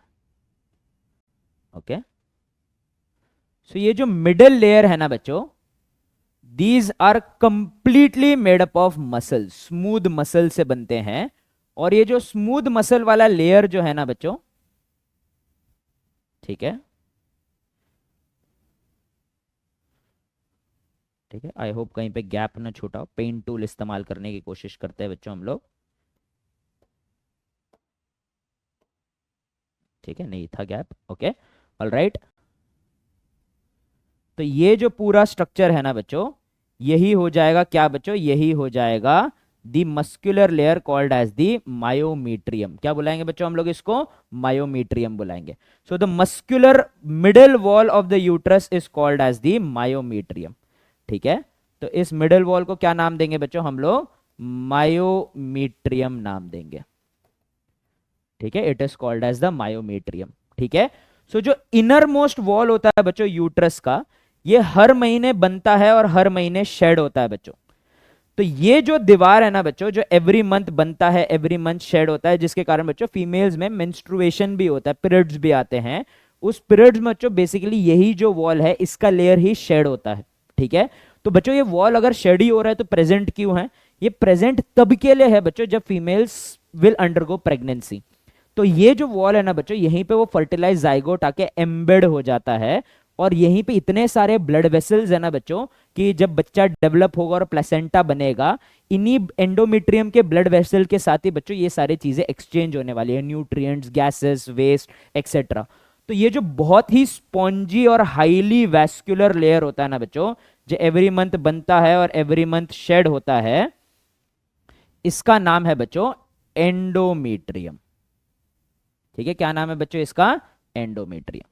ठीक है, so this final layer will be called as the endometrium.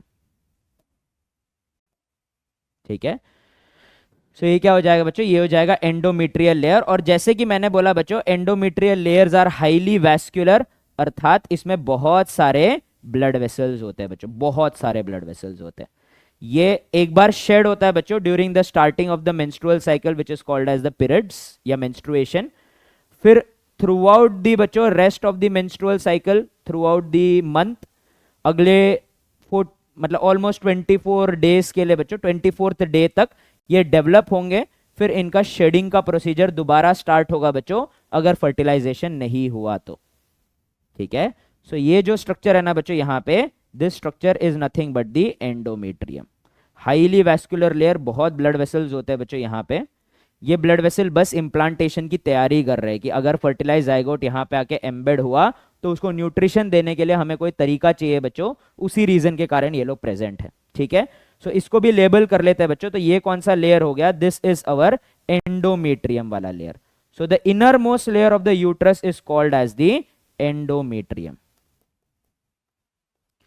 क्या बुलाएंगे बच्चों हम लोग इसको? एंडोमेट्रियम।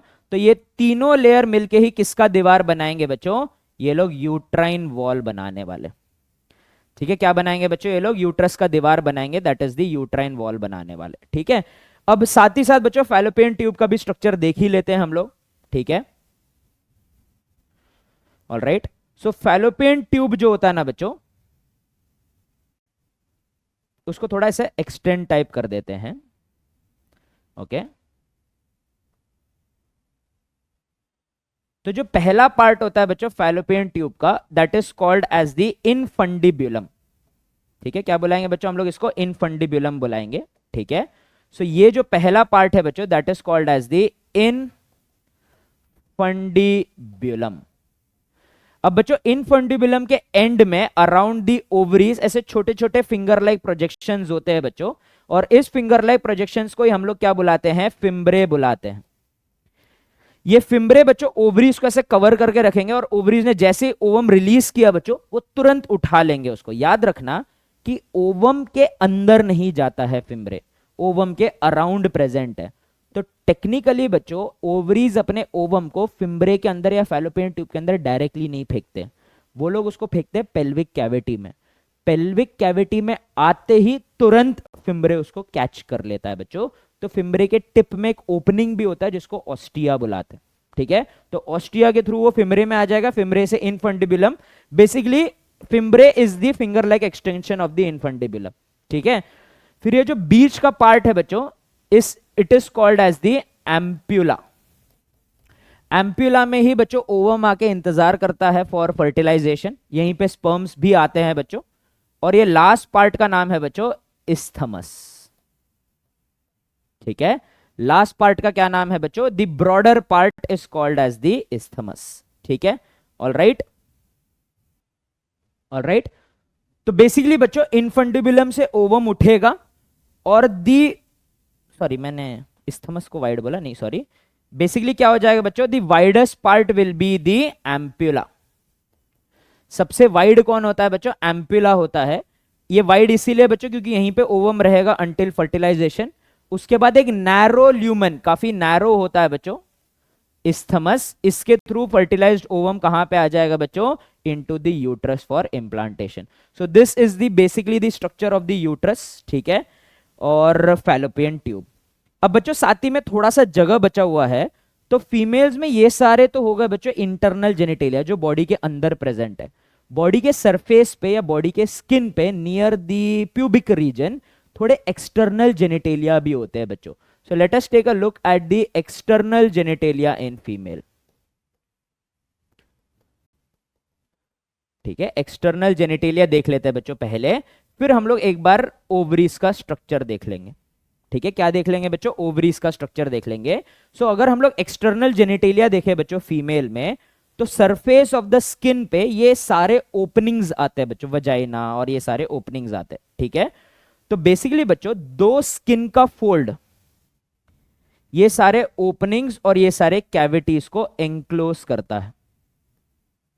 ठीक है, तो ये जो दो स्किन के फोल्ड्स है ना बच्चों, जो ये सारे स्ट्रक्चर्स को on the surface of the body enclose करने वाले हैं, these structures are called as the labia majora. ठीक है, क्या बुलाएंगे बच्चों? लेबिया मेजोरा बुलाएंगे. ठीक है, लेबिया मेजोरा जो होता है बच्चों, ये स्किन का ही फोल्ड है जो अपने अंदर काफी सारे फीमेल एक्सटर्नल जेनिटेलियास को एंक्लोज करते हैं. याद रखना बच्चों, लेबिया मेजोरा क्योंकि स्किन का ही पार्ट है, फोल्ड ऑफ स्किन है बच्चों, तो इनके ऊपर प्यूबिक हेयर प्रेजेंट रहेंगे प्लस स्वेट ग्लैंड्स भी है बच्चों. क्या प्रेजेंट है बच्चों? ये स्वेट ग्लैंड्स भी प्रेजेंट है. All right, so they do show the development of pubic hair on them and they also have sweat, क्या बोलते हैं, स्वेट ग्लैंड्स. ऑल राइट, अब बच्चों ये जो अंदर का एरिया है ना, यहां पे और एक फ्लैशी फोल्ड होता है बच्चों. ठीक है, ये और एक फ्लैशी फोल्ड हो जाएगा बच्चों. All right, and this fleshy fold is called as the labia minora. इसको क्या बुलाएंगे बच्चों हम लोग? इस फ्लैशी फोल्ड को बुलाएंगे लेबिया माइनोरा. ठीक है, तो जो पिंकिश स्ट्रक्चर अंदर बनाया है ना बच्चों, ये पिंकी स्ट्रक्चर का नाम क्या है? इसका नाम है बच्चों लेबिया माइनोरा. ठीक है, ये फ्लैशी है बच्चों, इसी रीजन के कारण इनके ऊपर प्यूबिक हेयर का डेवलपमेंट नहीं हो सकता, ना ही इनके ऊपर कोई स्वेट ग्लैंड्स होते हैं बच्चों. ठीक है, तो बेसिकली लेबिया वर्ड का मतलब होता है लिप. तो बेसिकली दो लिप लाइक स्ट्रक्चर है बच्चों, लिप्स लाइक स्ट्रक्चर है. एक बाहर जो पूरे ही स्ट्रक्चर को एंक्लोज करता है जिसका नाम है लेबिया मेजोरा, और दूसरा अंदर के तरफ एक फ्लैशी फोल्ड है जिसका नाम है लेबिया माइनोरा. सॉरी, फिर से दोनों को मेजोरा लिख दिया मैंने. इसका नाम क्या हो जाएगा बच्चों? Labia minora. ठीक है, minor lips and major lips. ठीक है, माइनोरा के अंदर थोड़ा सा बच्चों कैविटी टाइप होता है, थोड़ा सा अंदर की तरफ पुश्ड इन होता है. बेसिकली बच्चों अगर ये सरफेस है, तो अगर बच्चों यहां पे लेबिया माइनोरा प्रेजेंट है, तो उसके अंदर का जो पार्ट है थोड़ा अंदर की तरफ धसा होता है. तो it is like a chamber which is inside, जो कि लेबिया माइनोरा एंक्लोज करते हैं. तो ये जो चेंबर लाइक स्ट्रक्चर को अंदर एंक्लोज कर रहे हैं ना बच्चों, ये वाला जो पार्ट है इसको हम लोग बुलाते हैं vestibulum. The chamber present inside is called as the vestibulum. ठीक है, अब और एक चीज याद रखना बच्चों, इसी वेस्टिब्यूलम में आपको अलग अलग ओपनिंग्स दिखेंगे, और ये जो पहला ओपनिंग है ना बच्चों, विच इज द यूरिथ्रल मिएटस, मतलब जहां पे यूरिथ्रा ओपन हो रहा है. एक बार रिकॉल करके देखिए, मेल्स में यूरोजेनाइटल डक्ट कॉमन था, फीमेल में यूरिथ्रा और वजाइना अलग अलग ओपन होते हैं. तो ये जो ऊपर वाला बच्चों जो ओपनिंग है, this opening is called as the urethral meatus. Urethral meatus. ठीक है, और नीचे जो ओपनिंग प्रेजेंट रहेगा बच्चों, that opening is called as the vaginal meatus या वैजिनल ओरिफिस. ठीक है, तो यहां पे भी एक ओपनिंग रहेगा बच्चों, and this opening is called as the vaginal meatus या वैजिनल ओरिफिस. वजाइना का ओपनिंग है बच्चों basically, so this is the vaginal orifice. ठीक है, so before the first sexual intercourse in female, ठीक है, इससे पहले कि फीमेल कभी सेक्सुअल इंटरकोर्स करे, अंडरगो करे, यहां पे ना बच्चों हम लोग को एक काफी इलास्टिक मेम्ब्रेन मिलता है जो वैजिनल ओरिफिस को पार्शियली कवर करके रखता है. और याद रखना बहुत जन ऐसा समझते हैं कि ये जो कवरिंग है बच्चों, ये ऐसा हाफ पार्शियली का मतलब ऐसा आधा कवर करके रखा है, ऐसा नहीं होता है बच्चों। ये एक स्क्रंची की तरह होता है। स्क्रंची पता है ना बच्चों, बाल बांधने के लिए जो रबर बैंड टाइप जो है मोटा मोटा यूज करते हैं, इट इज लाइक स्क्रंची। ये काइंडा काफी इलास्टिक होता है बच्चों, ठीक है। सो अगर समझ लो बच्चों ये वैजिनल ओरिफेस है, if this is the vaginal orifice ऐसा, तो मैं जो हाइमन की बात कर रहा हूं ना बच्चों, हाइमन काइंडा ऐसा हाफ मेम्ब्रेन होता है बच्चों, जो इसको कवर कर लेता है ऐसा, ठीक है। तो ये जो येलोइश पार्ट आपको दिख रहा है ना बच्चों, देखो ये जो पिंकिश पार्ट है यही है वजाइना का ओपनिंग। तो बेसिकली वजाइना का जो ओपनिंग का जितना भी डायमीटर रहेगा उसको ये हाइमन ने कम कर दिया है। तो before the first sexual intercourse, यहां पे लिख लेते हैं बच्चों ये, before the first sexual intercourse the vaginal orifice is partially covered by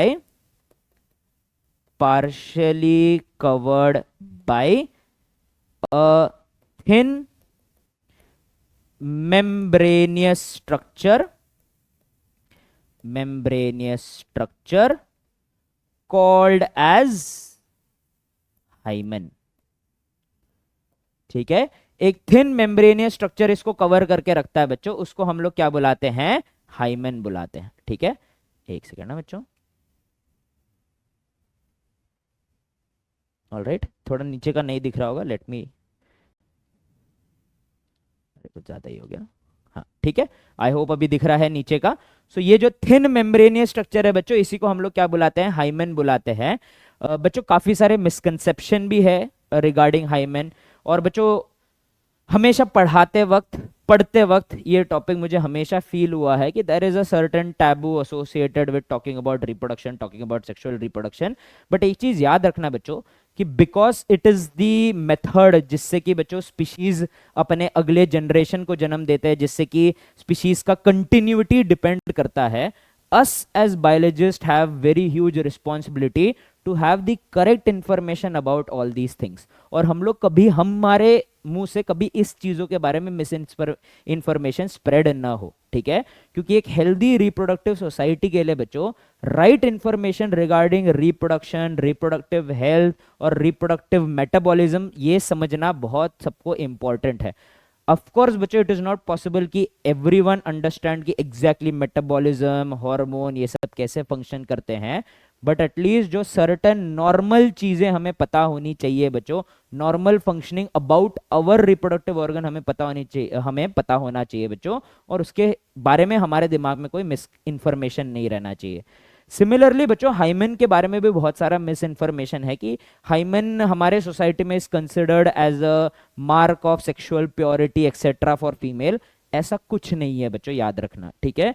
because हम ऐसा मानते हैं कि after first sexual intercourse only ही हाइमन काफी ज्यादा स्ट्रेच हो जाता है या डिस्ट्रॉय हो जाता है। लेकिन याद रखना बच्चों कि हाइमन जो है it can be stretched out और it can be destroyed even due to rigorous other physical activities such as बच्चों हॉर्स राइडिंग हो गया, एथलेटिक स्पोर्ट्स हो गए, हाई जंप्स हो गए बच्चों, जहां पे भी पेल्विक स्ट्रेचिंग होगा ना उसके साथ साथ हाइमन भी स्ट्रेच हो जाएगा, ठीक है। इसका जो एग्जैक्ट फंक्शन है बच्चों वो बहुत वेल अंडरस्टूड नहीं है हाइमन का, लेकिन ऐसा माना जाता है बच्चों कि बिफोर द प्यूबर्टी फीमेल के वजाइना का एसिडिटी काफी लो होता है। तो ये पार्शियल कवरिंग इसीलिए होता है बच्चों ताकि कोई बैक्टीरिया या फंगस का ग्रोथ ना हो पाए, ऐसा बच्चों यूजुअली हमें लगता है कि इट इज द फंक्शन। और बहुत क्लियर नहीं है बच्चों हम लोग इसके बारे में, बट इतना जरूर पता है बच्चों कि इसको लेके कोई सेक्सुअल प्योरिटी के साथ हम लोग को इसका कंपैरिजन नहीं रखना चाहिए, राइट। अब आ जाते हैं बच्चों लेबिया माइनोरा। लेबिया माइनोरा जो ऊपर के साइड एक हुड लाइक स्ट्रक्चर बना रहा है बच्चों, देखो ठीक, हुड, ठीक है। ये हुड लाइक स्ट्रक्चर जो होता है बच्चों इसको अपन लोग बुलाते हैं हुड ऑफ क्लिटरस। ऐसा क्यों बुलाते हैं बच्चों, क्योंकि इसके जस्ट नीचे ही एक बल्ब लाइक प्रोजेक्शन दिखता है which is the most neurosensitive area of the female reproductive organs, ठीक है। And this bulb like structure here is called as the clitoris, या हेड ऑफ क्लिटरिस बुला सकते हैं, क्योंकि क्लिटरिस के दो लेग प्रोजेक्शन अंदर भी जाते हैं बच्चों। और ये जो पार्ट हो जाएगा लेबिया माइनोरा का, इस that will be called as the hood of clitoris, क्योंकि ये एक हुडी के हुड की तरह क्लिटरिस को पार्शियली कवर करता है। ऑल राइट, जो ये पूरा ऊपर वाला एरिया है ना बच्चों, ये इसमें भी फैटी एडिपोज टिश्यू होता है, क्योंकि जस्ट ये जो एक्सटर्नल जेनिटेलिया है इसके ऊपर जो है दो पेल्विक बोन एक दूसरे के साथ ज्वाइन हो रहे हैं, और ड्यूरिंग चाइल्ड बर्थ ये बहुत ज्यादा एक्सपैंड होता है, तो इसको हल्का सा सपोर्ट करने के लिए ये सारे स्ट्रक्चर के ऊपर फीमेल में एक एक्स्ट्रा कुशन ऑफ एडिपोस रहता है। तो थोड़ा सा ऊपर रिज्ड आउट प्रोजेक्टेड एरिया होता है बच्चों ये लोअर एब्डोमेन का। यहाँ पे प्यूबिक हेयर का भी काफी ग्रोथ होता है। इस एरिया को हम लोग बुलाएंगे बच्चों mons pubis. Okay, mons pubis. All of the structure in the female external genitalia are collectively called as the vulva. क्या बुलाएंगे बच्चों हम लोग इसको? कलेक्टिवली वल्वा बुलाएंगे। ठीक है, it is collectively called as the vulva. All right, hope that is clear बच्चों। Okay, so let us proceed ahead. Okay, अब हम लोग देख लेते हैं बच्चों थोड़ा सा स्ट्रक्चर ऑफ ओवरीज देख लेते हैं। ठीक है, कि ओवरीज कैसे दिखते हैं, ये सारे चीजें हम लोग एक बार देख लेते हैं। ठीक है, so we are done with this and we will proceed ahead and see how the structure of ovaries look like. Okay, so ovaries का जो बच्चों आउटर मोस्ट कवरिंग होता है, पहली बात तो ओवरीज बच्चों एक आलमंड शेप के स्ट्रक्चर होता है। ठीक है, समथिंग लाइक दिस। ओवरीज का जो आउटर मोस्ट कवरिंग होता है ना बच्चों, it is made up of this cuboidal epithelium के cells which is called as the germinal epithelium. अब बच्चों ये नेम थोड़ा सा मिसलीडिंग है। द रीजन बीइंग कि बच्चों मैंने ही आप लोग को पढ़ाया था कि जो सेमिनिफेरस ट्यूब्यूल का अंदर का लाइनिंग होता है उसका भी नाम जर्माइनल एपिथेलियम था, और वहां पे वो लोग स्पर्म्स बना रहे थे। ठीक है, याद रखना बच्चों यहाँ पे ये जो जर्माइनल एपिथेलियम का लाइनिंग है ये स्पर्म्स नहीं बनाते, इसलिए आजकल अपन इसको सरफेस एपिथेलियम भी बुलाते हैं।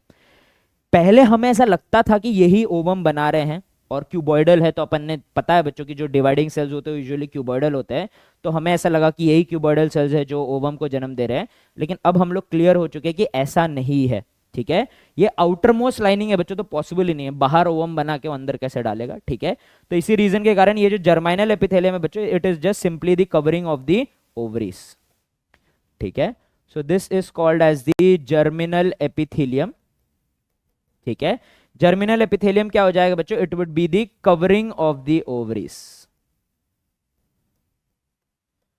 ठीक है, क्या हो जाएगा बच्चों? ये कवरिंग ऑफ द ओवरीज हो जाएगा। ठीक है, जर्मिनल एपिथेलियम के नीचे एक छोटा सा बच्चों, अगेन इस पे मैं हैशटैग लगा दूंगा बच्चों, क्योंकि एक पतला सा कनेक्टिव टिश्यू का लेयर होता है।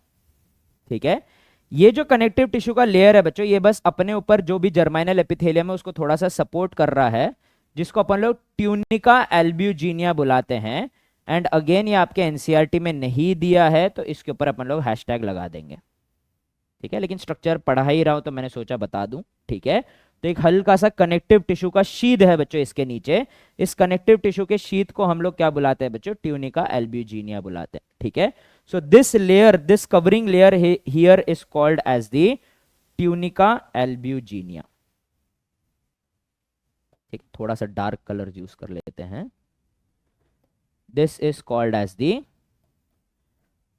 Tunica albuginea. ठीक है, इसके अंदर जो भी टिश्यू भरा हुआ है ना बच्चों, वो सारे टिश्यूज होते हैं दी स्ट्रोमल टिश्यू। अंदर का पूरा area is the ovarian stroma. Stroma नाम का टिश्यू पूरा भरा हुआ रहता है बच्चों अंदर, और इस स्ट्रोमा को भी हम लोग दो पार्ट्स में डिवाइड करते हैं। एक होता है बाहर का कॉर्टेक्स और दूसरा होता है अंदर का मेड्यूला। ठीक है, सो जो आउटर मोस्ट कॉर्टेक्स है ना बच्चों, वहां पे आप लोगों को कुछ स्पेशल चीजें मिलेगी जिसको हम लोग फॉलिकल बुलाते हैं। ठीक है, अब ये बात थोड़ा सा अपन लोग समझ लेते हैं, फिर बोर्ड वर्क कर लूंगा बच्चों मैं। देखो बच्चों, स्पर्म्स जो होते हैं वो इकलौते एंटिटी है, they are a direct gamete. अब स्पर्म के पास खुद का माइटोकॉन्ड्रिया है बच्चों, खुद का न्यूक्लियस है, खुद के सेंट्रियोल्स है, सब कुछ है स्पर्म्स के पास। So they are able to survive on their own. और बच्चों स्पर्म्स कब बनते हैं? जब डिवीजन कंप्लीट हो जाए। अभी हम पढ़ने वाले अगला स्पर्मेटोजेनेसिस, गैमेटोजेनेसिस। ठीक है, तो बेसिकली बच्चों हम लोग ने क्या देखा बच्चों कि स्पर्म्स में हम लोगों ने ये देखा कि हमारा जो स्पर्म्स का प्रोडक्शन होता है वो पूरा कंप्लीट हो जाता है, उसके बाद ही बच्चों हम लोग ने देखा कि स्पर्म्स वायबल हो जाते हैं। ओवम में ऐसा नहीं होता है बच्चों। और पहली बात है, स्पर्म प्यूबर्टी के बाद ही बनते हैं मेल में। फीमेल्स में ओवम बर्थ से पहले बन जाते हैं, डिवाइड करना स्टार्ट करते हैं और रुक जाते हैं। अब क्योंकि डिवीजन बीच में रुक चुका है बच्चों, तो उनका न्यूट्रिशन, उनका ये बाकी सारे चीजें संभालने के लिए ओवम के अराउंड दूसरे सेल्स प्रेजेंट होते हैं। ओके, ओवम के अराउंड दूसरे सेल्स प्रेजेंट होते हैं, और इन सेल्स का नाम होता है बच्चों दी फॉलिक्यूलर सेल।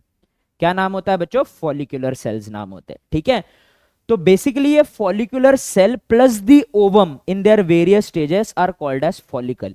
और ये सारे फॉलिकल कहां प्रेजेंट होते हैं बच्चों? ये सारे फॉलिकल प्रेजेंट होते हैं towards the outer side of the stroma. मतलब ये पूरा स्ट्रोमा हो गया, इसके बाहर वाले साइड ये फॉलिकल प्रेजेंट है। और ये फॉलिकल भी बहुत सारे अलग अलग स्टेजेस में रहता है बच्चों, मैं आप लोग को ये बताऊंगा, टेंशन मतलब। हम लोग मेंस्ट्रुअल साइकिल भी पढ़ने वाले हैं ना, तो वहां पे हम लोग इसको काफी अच्छे डिटेल्स में देखने वाले हैं। तो ऐसे बहुत सारे अलग अलग स्टेजेस के जो फॉलिकल है ना बच्चों, ये थोड़ा बाहर के साइड लोकलाइज्ड होते हैं। ठीक है, सो ये बाहर वाले साइड जो बच्चों थोड़े बहुत फॉलिकल्स वाला, जो फॉलिकल रिच जो एरिया है, इसको हम लोग बुलाते हैं बच्चों ओवेरियन कॉर्टेक्स। तो स्ट्रोमा का बाहर वाला part is called as the ovarian cortex. ठीक है, तो ये क्या हो जाएगा बच्चों? ये हो जाएगा ओवेरियन कॉर्टेक्स। क्या हो जाएगा बच्चों? ये ओवेरियन कॉर्टेक्स हो जाएगा। और बीच वाला जो पार्ट है ना बच्चों, यहां पे बहुत सारे फाइबर्स प्रेजेंट होते हैं। ठीक है, बहुत सारे फाइबर्स होते हैं।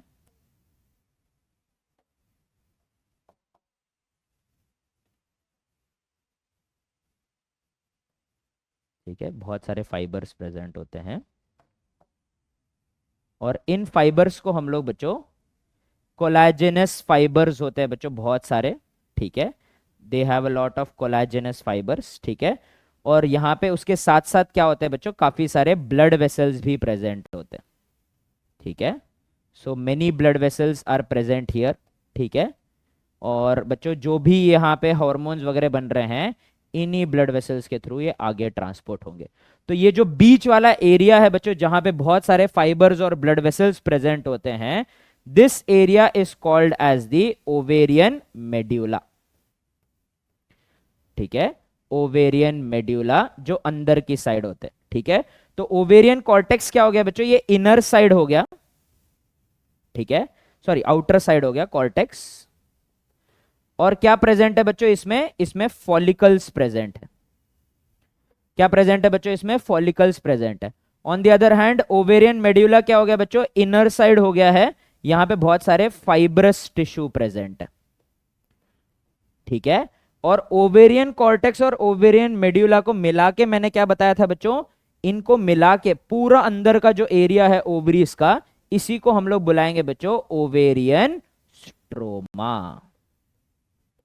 क्या बुलाएंगे बच्चों हम लोग इसको? ओवेरियन स्ट्रोमा बुलाएंगे। All right, so this is the structure of the ovaries. किसका स्ट्रक्चर हो गया बच्चों? ये ओवरीज का स्ट्रक्चर हो गया। ऑल राइट, चलिए जी, परफेक्ट। आगे बढ़ते हैं बच्चों। ये एक जो लास्ट स्ट्रक्चर है फीमेल रिप्रोडक्टिव सिस्टम में, और हमारे पहले पार्ट। ठीक है बच्चों, ये हम लोग बेसिकली ह्यूमन रिप्रोडक्शन दो पार्ट में पढ़ेंगे। ठीक है, सो पहले पार्ट में हम लोग बच्चों रिप्रोडक्टिव स्ट्रक्चर्स और गैमेट्स का फॉर्मेशन वगैरह देख रहे हैं। तो बेसिकली जो लास्ट पार्ट हो गया बच्चों हमारे फीमेल रिप्रोडक्टिव सिस्टम का, that is the memory glands. अब बच्चों मैमरी ग्लैंड्स को भी बच्चों काइंडा हम लोग एसेसरी ग्लैंड्स में ही मानते हैं फीमेल्स के। ठीक है, so mammary glands are considered as the, ठीक है, mammary glands are accessory glands in female. ठीक है, एसेसरी ग्लैंड्स इन फीमेल।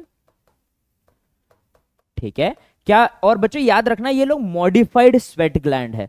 तो ह्यूमन के एवोल्यूशन में हमारे स्वेट ग्लैंड जो है, यही मॉडिफाई होके क्या बन गए थे बच्चों? मैमरी ग्लैंड्स बन गए थे। ठीक है, so they are modified sweat glands.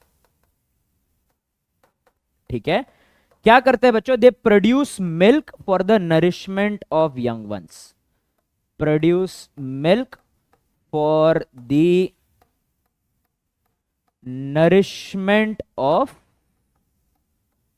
Young ones. ठीक है, जो छोटे बच्चे होते हैं, तो मैमरी ग्लैंड्स का बच्चों जो यूज है और मिल्क प्रोडक्शन है वो पार्चुरेशन के बाद ही होता है, चाइल्ड बर्थ के बाद ही होता है बच्चों, ये याद रखना। ठीक है, चलिए इसके साथ साथ हम लोग ये देख लेते हैं बच्चों कि मैमरी ग्लैंड्स का स्ट्रक्चर कैसे होता है।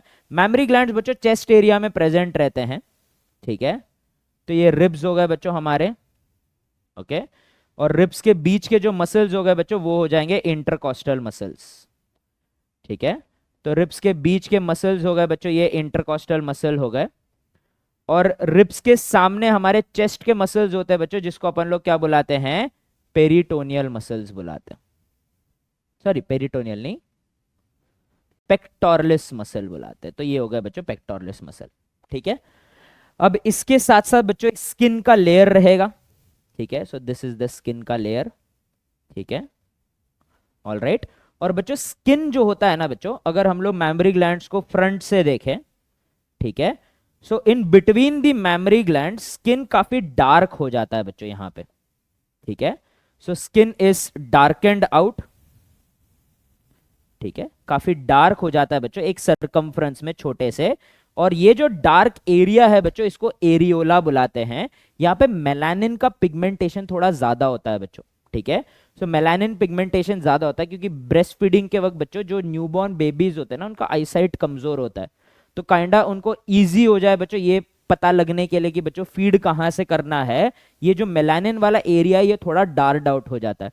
कभी किसी ने सोचा ही होगा ना बच्चों कि ये एरियोला का एरिया क्यों इतना अलग से डार्क होता है? वो इसलिए होता है बच्चों क्योंकि न्यूबॉर्न बेबीज का साइट थोड़ा सा कम होता है, उनका दिखता थोड़ा कम है। ठीक है, धीरे धीरे बच्चों उनकी आंखों में भी जो रेटिनल पिगमेंट है वो सब ठीक से बनने स्टार्ट हो जाएंगे आफ्टर बर्थ।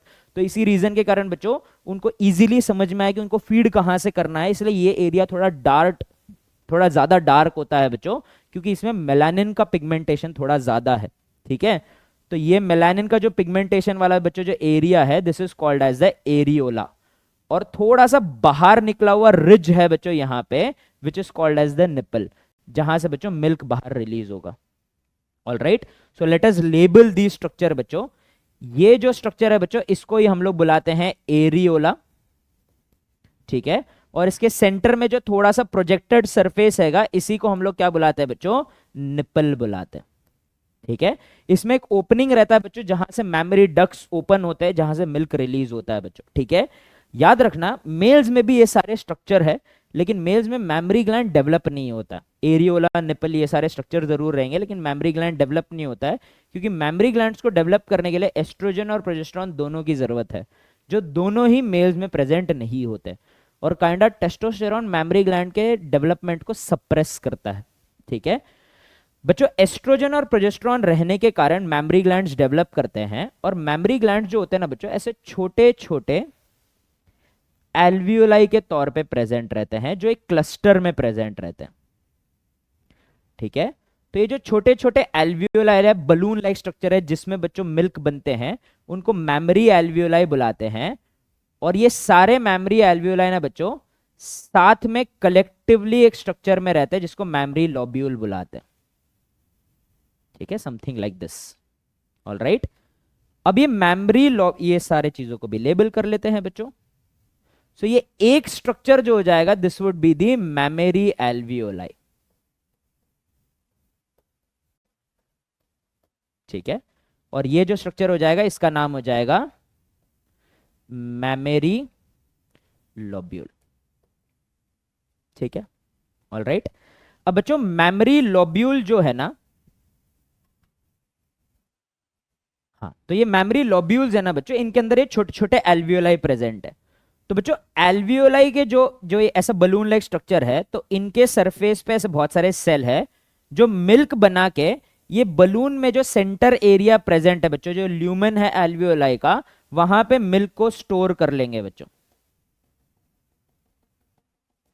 ठीक है, क्या कर लेंगे बच्चों? ये लोग मिल्क को स्टोर कर लेंगे। ठीक है, तो मिल्क को स्टोर करने के बाद बच्चों ये एल्वियोलाई से ट्यूब्स निकलेंगे, और इस ट्यूब को हम लोग बुलाएंगे बच्चों मेमोरी टिब्यूल।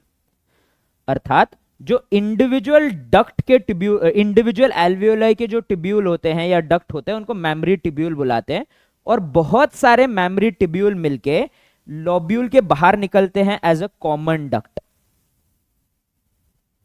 ठीक है, लोब्यूल के बाहर निकलते हैं बच्चों एज अ कॉमन डक्ट।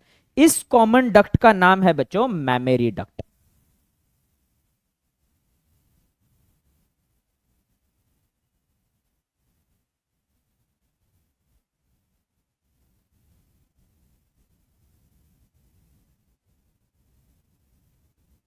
ठीक है, सो ये जो डक्ट हो जाएगा, जो बहुत सारे टिब्यूल्स को जोड़ के साथ में बाहर निकल रहा है, इसी को हम लोग बुलाएंगे बच्चों मेमोरी डक्ट। ठीक है, अब मेमोरी डक्ट जब जुड़ेगा ना बच्चों तो थोड़ा मोटा स्ट्रक्चर, थोड़ा वाइडर स्ट्रक्चर बनेगा बच्चों, और इस वाइडर स्ट्रक्चर का नाम है बच्चों मेमोरी एम्प्यूला। क्या नाम है बच्चों इसका? Memory ampulla. ठीक है, so this wide structure is called as the memory ampulla. ठीक है, ऑल राइट, इसको हम लोग क्या बुलाएंगे? मेमोरी एम्प्यूला बुलाएंगे बच्चों। और मेमोरी एम्प्यूला जो है ना बच्चों, फिर वो फाइनली कनेक्ट करेगा। ठीक है, ये फाइनली कलेक्ट करेगा और एक ट्यूब बनाएगा बच्चों, जो निपल के पास जाके ओपन हो जाएगा, और इस स्ट्रक्चर को हम लोग बुलाएंगे बच्चों लैक्टिफेरस डक्ट। क्या बुलाएंगे बच्चों हम लोग इसको? लैक्टिफेरस डक्ट बुलाएंगे। ऑलराइट, तो क्या है बच्चों पैसेज ऑफ मिल्क, हम लोग ये एक बार समझ जाते हैं। ठीक है, पैसेज ऑफ मिल्क क्या हो जाएगा बच्चों? सबसे पहले तो ये बनेंगे मेमोरी एल्वियोलाई में। इंडिविजुअल एल्वियोलाई से ये निकल जाएंगे बच्चों इनटू द मेमोरी टिब्यूल। ठीक है, मेमोरी टिब्यूल से मिल्क फिर आगे चले जाएगा बच्चों into the memory duct. Memory duct से फिर बच्चों मिल्क आगे कहां चले जाएगा? मेमोरी डक्ट से आगे चले जाएगा बच्चों इनटू द मेमोरी एम्प्यूला, जो थोड़े वाइडर होते हैं, बहुत सारे डक्ट मिलके बनाते हैं। तो बहुत सारे टिब्यूल मिलके एक मेमोरी डक्ट बनाएंगे जो एक लोब्यूल से बाहर निकलेगा, फिर वो दो तीन जुड़ के बच्चों एक वाइडर स्ट्रक्चर बनाएंगे जिसका नाम है मेमोरी एम्प्यूला। मेमोरी एम्प्यूला के बाद बच्चों ये लैक्टिफेरस डक्ट में चले जाएगा, और लैक्टिफेरस डक्ट जस्ट निपल के पीछे ओपन होंगे बच्चों, और मिल्क वहां से बाहर चले जाएगा। Alright, so this is the basic structure of the mammary glands. Alright बच्चा लोग, I hope that is clear to you. Perfect, चलिए लेट अस मूव अहेड बच्चा लोग। So that is, with that we are done with the structures of the human reproductive system. एक छोटा सा सवाल आपके लिए बच्चों मैं छोड़ रहा हूं यहां पे, कि आप लोग कमेंट करके बताइए बच्चों, जो सही जवाब देगा उसको मैं अगले क्लास में शाउट आउट दूंगा। ठीक है, कि इस भाई साहब ने या इस मैम ने बिल्कुल 100% सही जवाब दिया है। जब भी फीमेल, और सवाल यह है बच्चों, जब भी फीमेल रिप्रोडक्टिव सिस्टम में दिक्कत होती है, so females will go to a gynaecologist, right. अगर मेल रिप्रोडक्टिव सिस्टम या डक्ट में कोई दिक्कत हो तो मेल्स कौन से डॉक्टर के पास या कौन से स्पेशलिस्ट के पास जाएंगे, ये आपको कमेंट करके बताना। ठीक है, with that let us proceed ahead to the next part which is the gametogenesis. ठीक है, गैमेटोजेनेसिस दो प्रकार के होते हैं बच्चों, एक होता है स्पर्मेटोजेनेसिस और दूसरा होता है oogenesis। Gametogenesis is simply the production of gametes in humans. और मैंने बताया था बच्चों, ये चैप्टर पढ़ने से पहले आपको एक टॉपिक बहुत अच्छे से आना चाहिए, which is nothing but the meiosis. ठीक है, तो आप लोग ने अभी तक मियोसिस रिवाइज नहीं किया होगा तो बच्चों प्लीज जरूर रिवाइज कर लेना साथ ही साथ इस लेक्चर के बाद। ठीक है, तो ये बहुत ज्यादा इंपॉर्टेंट है बच्चों गैमेटोजेनेसिस के लिए। ठीक है, just give me a while बच्चों, जस्ट अ सेकेंड। चलिए, तो गैमेटोजेनेसिस के बारे में देख लेते हैं बच्चों हम लोग थोड़ा सा। ठीक है, so let us take a bit of look into gametogenesis. ठीक है, सो गैमेटोजेनेसिस क्या होता है, कैसे होता है, ये हम लोग थोड़ा सा देख लेते हैं बच्चों। सो गैमेटोजेनेसिस, जैसे कि मैंने बोला बच्चों, is simply the formation of gametes. और ह्यूमंस में कितने गैमेट्स होते हैं बच्चों? ह्यूमंस में 2 गैमेट होते हैं। मेल्स जो होते हैं वो क्या बनाते हैं बच्चों? मेल गैमेट बनाते हैं। और फीमेल्स जो होते हैं बच्चों वो कौन सा गैमेट बनाते हैं? Female gamete, that is ovum बनाते हैं। तो मेल गैमेट अगर स्पर्म है तो बच्चों स्पर्म के प्रोडक्शन को हम लोग क्या बुलाएंगे, स्पर्मेटोजेनेसिस बुलाएंगे। और अगर फीमेल गैमेट ओवम है तो ओवम के प्रोडक्शन को क्या बुलाएंगे बच्चों, हम लोग oogenesis बुलाएंगे। ठीक है, so the formation, the process of formation of sperms in males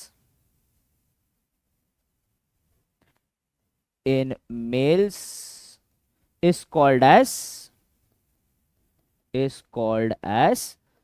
spermatogenesis। ठीक है, ऑल राइट। और बच्चों मेल्स में जहां पे स्पर्म बनता है वो साइट का नाम क्या बच्चों, सेमिनिफेरस ट्यूब्यूल्स है। ठीक है, so in males sperms are produced in किस में प्रोड्यूस होंगे बच्चों, ये लोग प्रोड्यूस होंगे इन दी सेमिनिफेरस ट्यूब्यूल। ठीक है, किस में प्रोड्यूस होने वाले बच्चों, ये सेमिनिफेरस ट्यूब्यूल्स में प्रोड्यूस होने वाले। ठीक है, तो चलिए बच्चों देखो, सेमिनिफेरस ट्यूब्यूल के अंदर का जो लाइनिंग था बच्चों, वहां पे जर्माइनल एपिथेलियम थे। ये जर्माइनल एपिथेलियम में बच्चों प्यूबरिटी के बाद टेस्टोस्टेरॉन सेंसिटिव हो जाते हैं और ये लोग ही बच्चों आगे जाके स्पर्म्स को जन्म देने वाले। तो इन सेल्स को अभी हम लोग बुलाना स्टार्ट करते हैं बच्चों, we start to call them as the sperm mother cell और दी स्पर्मेटोगोनिया। तो बच्चों फ्लो चार्ट के तौर पे समझते हैं।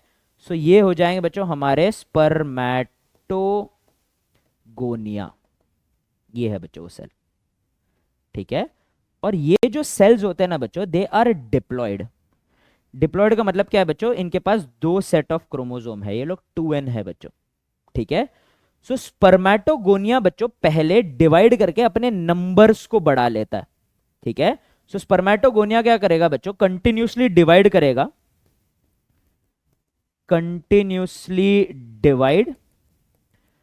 Bye mitosis to increase its numbers. ठीक है, तो डिवाइड करते रहेगा तो और ऐसे बहुत सारे स्पर्मेटोगोनिया बनते रहेंगे। अब बनते बनते इनमें से कुछ जो स्पर्मेटोगोनिया है बच्चों ज्यादा न्यूट्रिशन लेंगे, ज्यादा बच्चों साइज में बड़े हो जाएंगे और थोड़े मैच्योर हो जाएंगे। सारे नहीं बच्चों, कुछ थोड़े से मैच्योर हो जाएंगे and they will form a cell which is called as the primary spermatocyte. थोड़े मैच्योर हो गए हैं बच्चों तो साइज में थोड़े बड़े हो जाते हैं बस, लेकिन बच्चों क्योंकि ये सिर्फ और सिर्फ माइटोसिस से डिवाइड करके साइज में बड़े हो गए हैं, इनका प्लॉइडी चेंज नहीं होता है बच्चों, इनका प्लॉइडी 2n ही रहने वाला है। तो इस प्रक्रिया को हम लोग क्या बुलाएंगे बच्चों, इस प्रक्रिया को हम लोग बुलाएंगे माइटोटिक डिफरेंशिएशन। क्या बुलाएंगे बच्चों, माइटोटिक डिफरेंशिएशन। बस इन्होंने डिवाइड किया, डिवाइड करके जब बहुत सारे स्पर्मेटोगोनिया बने, इनमें से कुछ स्पर्मेटोगोनिया ने क्या किया बच्चों, थोड़े मैच्योर हो गए, बस थोड़े साइज में बड़े हो गए। ठीक है, अब फाइनली बच्चों ये प्राइमरी स्पर्मेटोसाइट क्या करता है, it starts to divide by meiosis. और मियोसिस से डिवाइड करके ना बच्चों ये लोग 2 किसको जन्म देंगे बच्चों, 2 सेकेंडरी स्पर्मेटोसाइट को जन्म देंगे। किसको जन्म देंगे बच्चों ये लोग, 2 सेकेंडरी स्पर्मेटोसाइट। अगर बच्चों आप लोग को याद हो तो मियोसिस ना 2 अलग अलग स्टेजेस में होता है, एक होता है मियोसिस 1 और दूसरा होता है मियोसिस 2। और मियोसिस 1 जो होता है ना बच्चों वो रिडक्शनल डिवीजन होता है, और इस रीजन के कारण जो सेकेंडरी स्पर्मेटोसाइट है ना बच्चों, इसका प्लॉइडी अभी हाफ हो चुका है और n हो चुका है बच्चों। ठीक है, तो सबसे पहले क्या हुआ बच्चों, सेमिनिफेरस ट्यूब्यूल में बहुत सारे स्पर्मेटोगोनियल सेल थे, उन्होंने थोड़ा मैच्योर किया और क्या बनाया बच्चों, प्राइमरी स्पर्मेटोसाइट बनाया। प्राइमरी स्पर्मेटोसाइट थोड़ा और मैच्योर थे बच्चों compare to the other spermatogonia, ये साइज में बड़े हो गए क्योंकि इन्हें फाइनली मियोसिस से डिवाइड करना है, तो 2 छोटे छोटे सेल बना दिया बच्चों जिसका नाम है सेकेंडरी स्पर्मेटोसाइट। सेकेंडरी स्पर्मेटोसाइट फिर फर्दर डिवाइड करेगा भाई मियोसिस 2। किससे डिवाइड करेगा बच्चों? ये मियोसिस 2 से डिवाइड करेगा और ये जन्म देगा बच्चों और छोटे छोटे सेल्स को।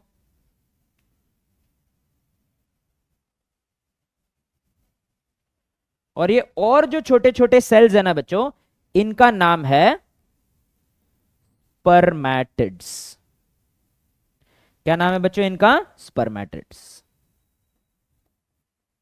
स्पर्मैटिड्स।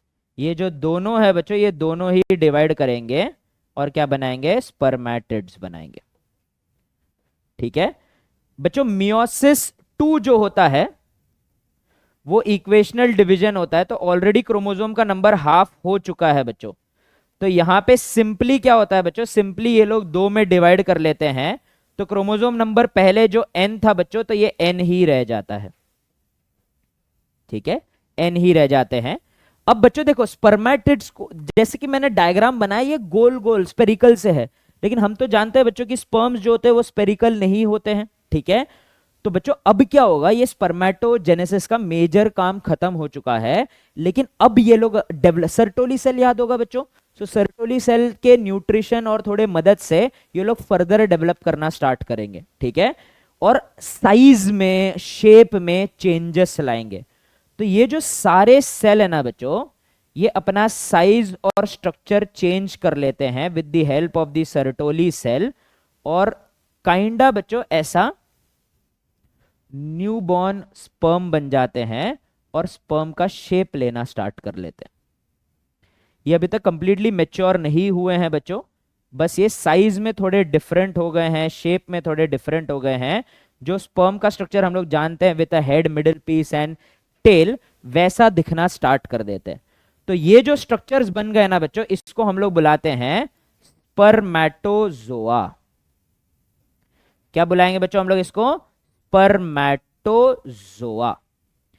स्पर्मैटोजोआ में भी बच्चों n नंबर ऑफ क्रोमोसोम ही है, क्योंकि यहां पे कोई डिवीजन नहीं हुआ है, ये लोग सिर्फ और सिर्फ अपना शेप स्ट्रक्चर चेंज कर रहे हैं। तो ये जो प्रक्रिया है ना बच्चों, जहां पे हमारे स्पर्म्स अपना शेप चेंज कर लेते हैं या डिफरेंट हो जाते हैं, इसको हम लोग बुलाते हैं स्पर्मियोजेनेसिस। क्या बुलाएंगे बच्चों हम लोग इसको? स्पर्मियोजेनेसिस बुलाएंगे। Spermiogenesis is the process by which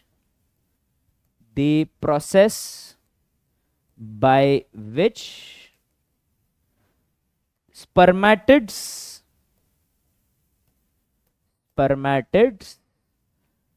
differentiate into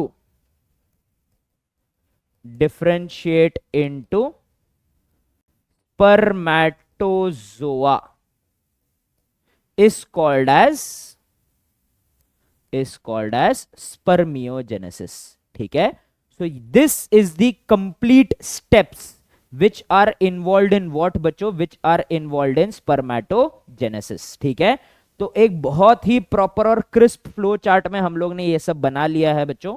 so this is nothing but the complete steps which are involved in spermiogenesis. I hope you understood everything बच्चों. all right, ठीक है, परफेक्ट हो गया बच्चों यहां तक। चलिए, यहां तक पढ़ ही लिए हैं बच्चों, तो हम लोग थोड़ा और पढ़ लेते हैं, थोड़ा आगे बढ़ते हैं बच्चों। ठीक है, स्पर्मेटोजेनेसिस के साथ साथ बच्चों हम लोग स्पर्म का स्ट्रक्चर भी पढ़ लेते हैं। याद रखना, ये जो इमेच्योर स्पर्मेटोजोआ है ना, ये लोग अभी सर्टोली सेल में एम्बेडेड है। ठीक है, so spermatozoa are embedded in Sertoli cell for their nutrition.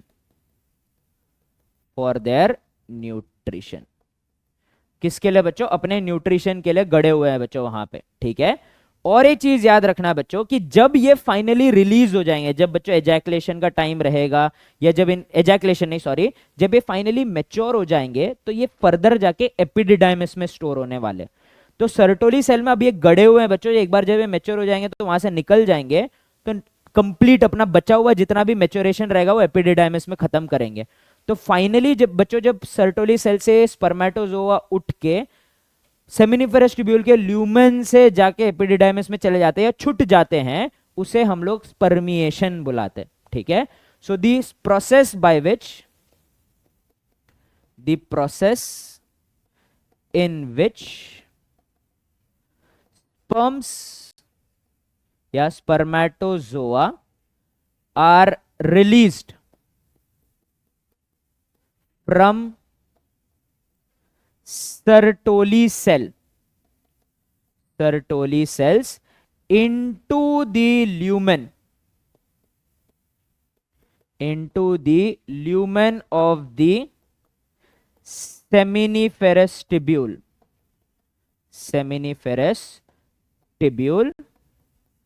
is called as क्या बुलाएंगे बच्चों हम लोग इसको? स्पर्मिएशन बुलाएंगे।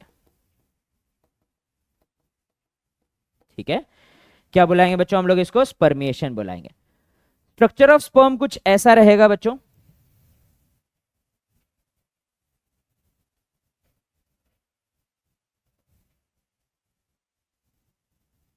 ठीक है,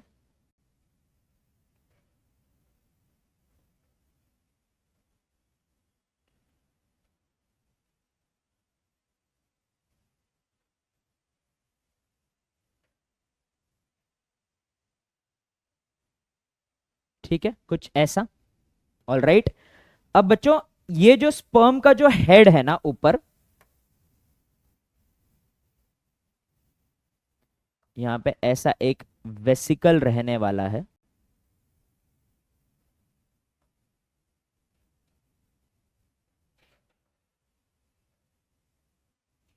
ठीक है, समथिंग लाइक दिस, सॉरी। ठीक है, ऐसा एक वेसिकल रहने वाला है बच्चों। ठीक है, all right, something like this. ठीक है, ऑल राइट। सो ये जो पार्ट है ना बच्चों, जो स्पर्म का सबसे पहला वाला पार्ट है, सबसे ऊपर वाला पार्ट है, इसी को हम लोग हेड बुलाते हैं। और ये जो पार्ट है ना बच्चों, इसको हम लोग मिडिल पीस बुलाते हैं। मिडिल पीस को जो हेड से जोड़ता है ना बच्चों, वो हो जाएगा इनका नेक। क्या हो जाएगा बच्चों? इनका ये नेक हो जाएगा। ठीक है, और last but not the least, ये जो पूंछ है बच्चों, this is the tail of the sperm. ठीक है, अगर मैं हेड की बात करूं तो हेड में ऐसा एक बड़ा सा वेसिकल है, प्लस बच्चों स्पर्म का न्यूक्लियस प्रेजेंट है। तो ये जो वेसिकल है ना बच्चों, ये बहुत ही इंपॉर्टेंट वेसिकल है फॉर द स्पर्म। ठीक है, क्योंकि ये वो सारे एंजाइम्स बनाता है बच्चों जो उनको बहुत जरूरी होते हैं फर्टिलाइजेशन कॉज करने के लिए। तो इसका नाम है बच्चों एक्रोजोम। क्या नाम है बच्चों इसका? एक्रोजोम नाम है। और ये जो हो जाएगा बच्चों, ये स्पर्म का न्यूक्लियस हो जाएगा। ठीक है, न्यूक्लियस के जस्ट नीचे बच्चों आप लोग को एक सेंट्रियोल दिखेगा। ठीक है, ये सेंट्रियोल हेड के तरफ है तो पहले है बच्चों। ठीक है, थोड़ा ऊपर है। तो बच्चों ऊपर वाली चीजें या थोड़े फ्रंट वाले चीजों को या पास वाली चीजों को प्रोक्सिमल बुलाते हैं। तो इसका नाम है बच्चों प्रोक्सिमल सेंट्रियोल। क्या नाम है बच्चों इसका? Proximal centriole. थोड़ा नीचे आपको नेक के नीचे, नेक के पास और एक सेंट्रियोल दिखेगा, इसका नाम है बच्चों डिस्टल सेंट्रियोल। क्या नाम है बच्चों इसका? डिस्टल सेंट्रियोल नाम है। All right. और ये मिडिल पीस में बच्चों आप लोगों को काफी सारे मेनी माइटोकॉन्ड्रियाज नजर आएंगे। ठीक है, क्या नजर आएंगे बच्चों? ये स्पाइरली अरेंज माइटोकॉन्ड्रियाज है बच्चों, जो कि स्पर्म को एनर्जी देते हैं। बच्चों याद रखना, स्पर्म ना फ्रक्टोज इस्तेमाल करता है, इसलिए सेमाइनल वेसिकल के फ्लूइड में फ्रक्टोज रहता है। फ्रक्टोज को तोड़ के ये माइटोकॉन्ड्रिया क्या करेंगे बच्चों? एनर्जी यूज करेंगे, जिसके मदद से फ्लैजेला मूव करने वाला है। तो the tail is nothing but the flagella. और एक यूकैरियोटिक प्रॉपर फ्लैजेला है बच्चों, जिसमें 9+2 माइक्रोट्यूब्यूल का अरेंजमेंट है। ठीक है, और ये माइक्रोट्यूब्यूल कहां से आ रहे हैं बच्चों? ये डिस्टल सेंट्रियोल से आ रहे हैं। ठीक है, so this is the basic structure of the human sperm. ठीक है, किसका स्ट्रक्चर हो गया बच्चों? ये ह्यूमन स्पर्म। ठीक है, तो बच्चों जब स्पर्म्स रिलीज होते हैं मेल के रिप्रोडक्टिव ऑर्गन से, तो वो सीमेन के तौर पे रिलीज होते हैं बच्चों। तो सीमेन में क्या क्या प्रेजेंट रहता है? सीमेन में तो स्पर्म्स रहता है बच्चों, प्लस सिक्रीशंस होते हैं ऑफ सेमिनल वेसिकल। ठीक है, क्या क्या होते हैं? सेमिनल वेसिकल्स, ठीक है, plus prostate gland plus Cowper gland, ये सारे ग्लैंड्स के सिक्रीशन प्रेजेंट होते हैं बच्चों साथ में। याद रखना एक बार में male ejaculates approximately 200 to 300 million sperms. कितने स्पर्म्स एजैकुलेट करते हैं? 200 to 300 मिलियन स्पर्म्स। और फर्टिलाइजेशन कॉज करने के लिए बच्चों at least 60% of them should show vigorous motility, अर्थात काफी तेजी से स्विम करने की एबिलिटी होनी चाहिए फॉर फर्टिलिटी। फर्टिलिटी शो करने के लिए बच्चों at least 60% of them 60% of them should have normal shape and size. ऐसा अच्छे से 60% ने at least normal shape and size दिखाना चाहिए। और इन 60% में से 40% of them should show vigorous motility, ठीक है। सो एटलीस्ट 60% ने क्या दिखाना चाहिए बच्चों? 60% ने नॉर्मल शेप और साइज दिखाना चाहिए बच्चों, ताकि वो लोग फर्टिलाइज करने के लिए काबिल रहे। और इन 60% में से एटलीस्ट 40% के पास क्या होना चाहिए बच्चों? तेजी से स्विम करने की एबिलिटी होनी चाहिए। तो नॉर्मल फर्टिलिटी के लिए 200 to 300 मिलियन स्पर्म्स, जिसमें से 60% के पास नॉर्मल शेप और साइज होना चाहिए, और उसमें से 40% ने विग्रस मोटिलिटी शो करना चाहिए, ठीक है। चलिए, with this we move on to the last part of this first session on human reproduction, ठीक है। मैंने जैसे कि बोला, इस वन शॉट को हमने बच्चों दो पार्ट्स में डिवाइड किया है। पहले में हम ह्यूमन रिप्रोडक्टिव स्ट्रक्चर्स पढ़ेंगे, दूसरे में हम लोग मेटाबॉलिक और फिजियोलॉजिकल चीजें पढ़ेंगे, ठीक है। सो बच्चों लास्ट पार्ट है आज के वन शॉट का, वो रहेगा oogenesis। oogenesis is nothing but the formation of female gamete, ठीक है। Formation of female gamete that is ovum, ठीक है। याद रखना बच्चों, ओवम का जो फॉर्मेशन होता है, oogenesis begins before birth of female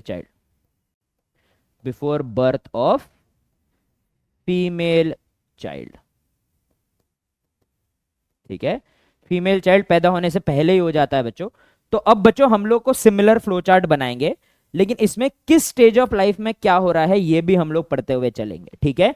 so let us start with the first one, कि फीमेल के भी ओवरीज में बर्थ से पहले ही बहुत सारे ऊगोनियम नाम के सेल्स प्रेजेंट होते हैं।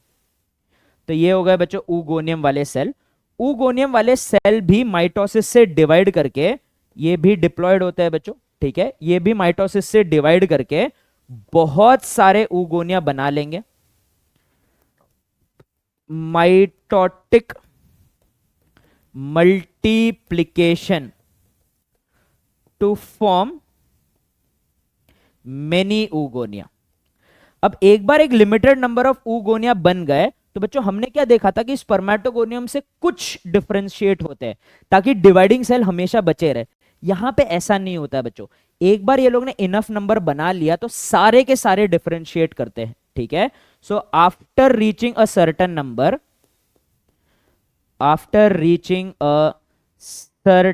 Number all oogonia differentiate. सारे ऊगोनिया क्या करेंगे बच्चों? सारे ऊगोनिया डिफरेंशिएट करेंगे। डिफरेंशिएट करके क्या बनाएंगे बच्चों? ये लोग डिफरेंशिएट करके बनाएंगे प्राइमरी oocyte। क्या बनाएंगे बच्चों? ये लोग डिफरेंशिएट करके प्राइमरी oocyte बनाने वाले। सो this is the primary oocyte। अब प्राइमरी oocyte को बहुत जल्दी है बच्चों, ठीक है। तो ये बर्थ से पहले ही बन चुके हैं, और ये जो पूरा स्टेज अभी तक हमने पढ़ा है ना बच्चों, यहां से लेके यहां तक, ये बर्थ से पहले है, बिफोर बर्थ, ठीक है। अब बच्चों इनको बहुत जल्दी है, ये लोग बर्थ से पहले ही मियोसिस से डिवाइड करना स्टार्ट तो कर देते हैं, लेकिन खत्म नहीं कर पाते हैं, क्योंकि फिर बॉडी इनको बोलता है अरे इतनी क्यों जल्दी दिखा रहे हो, प्यूबरिटी के बाद ही तो गैमेट रिलीज करना है, तो हम थोड़ा रुक जाते हैं, थोड़ा ठहर जाते हैं, ठीक है। तो अब क्या होगा बच्चों, they start to divide by meiosis 1, divide by meiosis 1, but arrested at prophase 1। किस पे रोक दिया है बच्चों, इन लोगों को प्रोफेज 1 पे रोक दिया है, ठीक है। तो बच्चों एक बार ये लोग बर्थ, जब ये लोग फीमेल्स बर्थ ले लेंगे ना बच्चों, तो ये लोग जो है ना, ये ऐसे अरेस्टेड स्टेट में रहते हैं ओवरीज के अंदर। ये अपना डिवीजन तभी रिज्यूम करेंगे जब फीमेल बर्थ के बाद डेवलप होके प्यूबर्टी तक चले जाएंगे, तभी ये आगे डेवलप करना स्टार्ट करेंगे, ठीक है। So they start developing further only when puberty hits, ठीक है। So at puberty few primary oocyte complete meiosis 1। सारे नहीं बच्चों, हर एक मेंस्ट्रुअल साइकिल स्टार्ट हो जाएगा प्यूबर्टी के बाद, तो हर एक साइकिल में थोड़े थोड़े ही अपना कंप्लीट करेंगे, बाकी अभी भी ये अरेस्टेड स्टेट में ही बैठे हुए हैं, ठीक है। तो जब ये फाइनली अपना डिवीजन खत्म करेंगे ना बच्चों, तो बच्चों ये जो मियोसिस हो रहा है अभी, अरे हाँ मैं डिवीजन का नाम लिखना भूल गया, यहां पे हो जाएगा बच्चों माइटोटिक डिफरेंशिएशन, जैसे कि बच्चों स्पर्मेटोजेनेसिस में देखा था, और यहां पे होने वाला है बच्चों मियोसिस 1। लेकिन ये मियोसिस 1 याद रखना अनइक्वल है बच्चों, ये लोग पार्शियलिटी करेंगे, थोड़ा सा फेवरिज्म करेंगे, एक को पूरा साइटोप्लाज्म और सेल ऑर्गेनेल दे देंगे और दूसरे को बेचारे को छोटा और गरीब छोड़ देंगे। तो ये जो एक बड़ा सेल बना है ना बच्चों, इस बड़े सेल का नाम है सेकेंडरी oocyte। क्या नाम है बच्चों इसका, सेकेंडरी oocyte। और क्योंकि मियोसिस 1 हो चुका है, तो इनका प्लॉइडी चेंज हो जाएगा और ये क्या बन जाएंगे बच्चों, ये एन बन जाएंगे। और ये जो छोटा गरीब सेल रह गया है बच्चों, ये ज्यादा देर टिक नहीं पाएगा, इसको हम लोग बुलाते हैं पोलर बॉडी 1, और इसका भी प्लॉइडी सेम ही है, दैट इज एन। ये फर्दर डिवाइड नहीं कर पाएगा बच्चों, क्योंकि ये इतना छोटा सा है, ये यूजुअली पेरिश हो जाता है, ठीक है। अब बच्चों सेकेंडरी oocyte फिर से बहुत जल्दबाजी दिखाएगा बच्चों, and it again starts to divide by meiosis 2, starts to divide by meiosis 2, but arrested at, अब इसको भी रोक लिया बच्चों बीच में ही, कब कहां पे रोक लिया है, एनाफेज 2 में रोक लिया, ठीक है, एनाफेज 2 में रोक लिया है।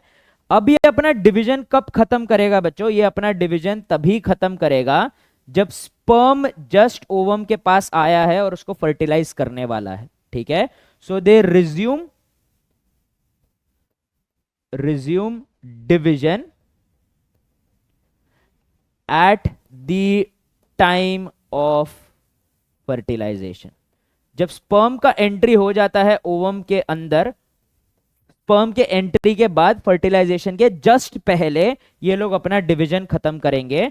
अब बच्चों एक फिर से ये जो डिवीजन है अनइक्वल है, यहां पे फिर से चीटिंग हो रहा है बच्चों, एक को पूरा साइटोप्लाज्म और सेल ऑर्गेनेल दिया गया है, और यही रहेगा बच्चों ओवम। ओवम का प्लॉइडी क्या हो जाएगा बच्चों, एन हो जाएगा, क्योंकि ये मियोसिस 2 है।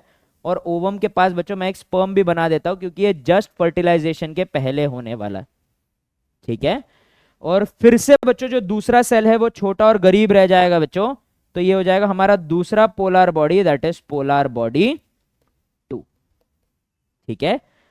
और इसका भी दोनों का प्लॉइडी रहेगा बच्चों n, and the division they are using is meiosis 2।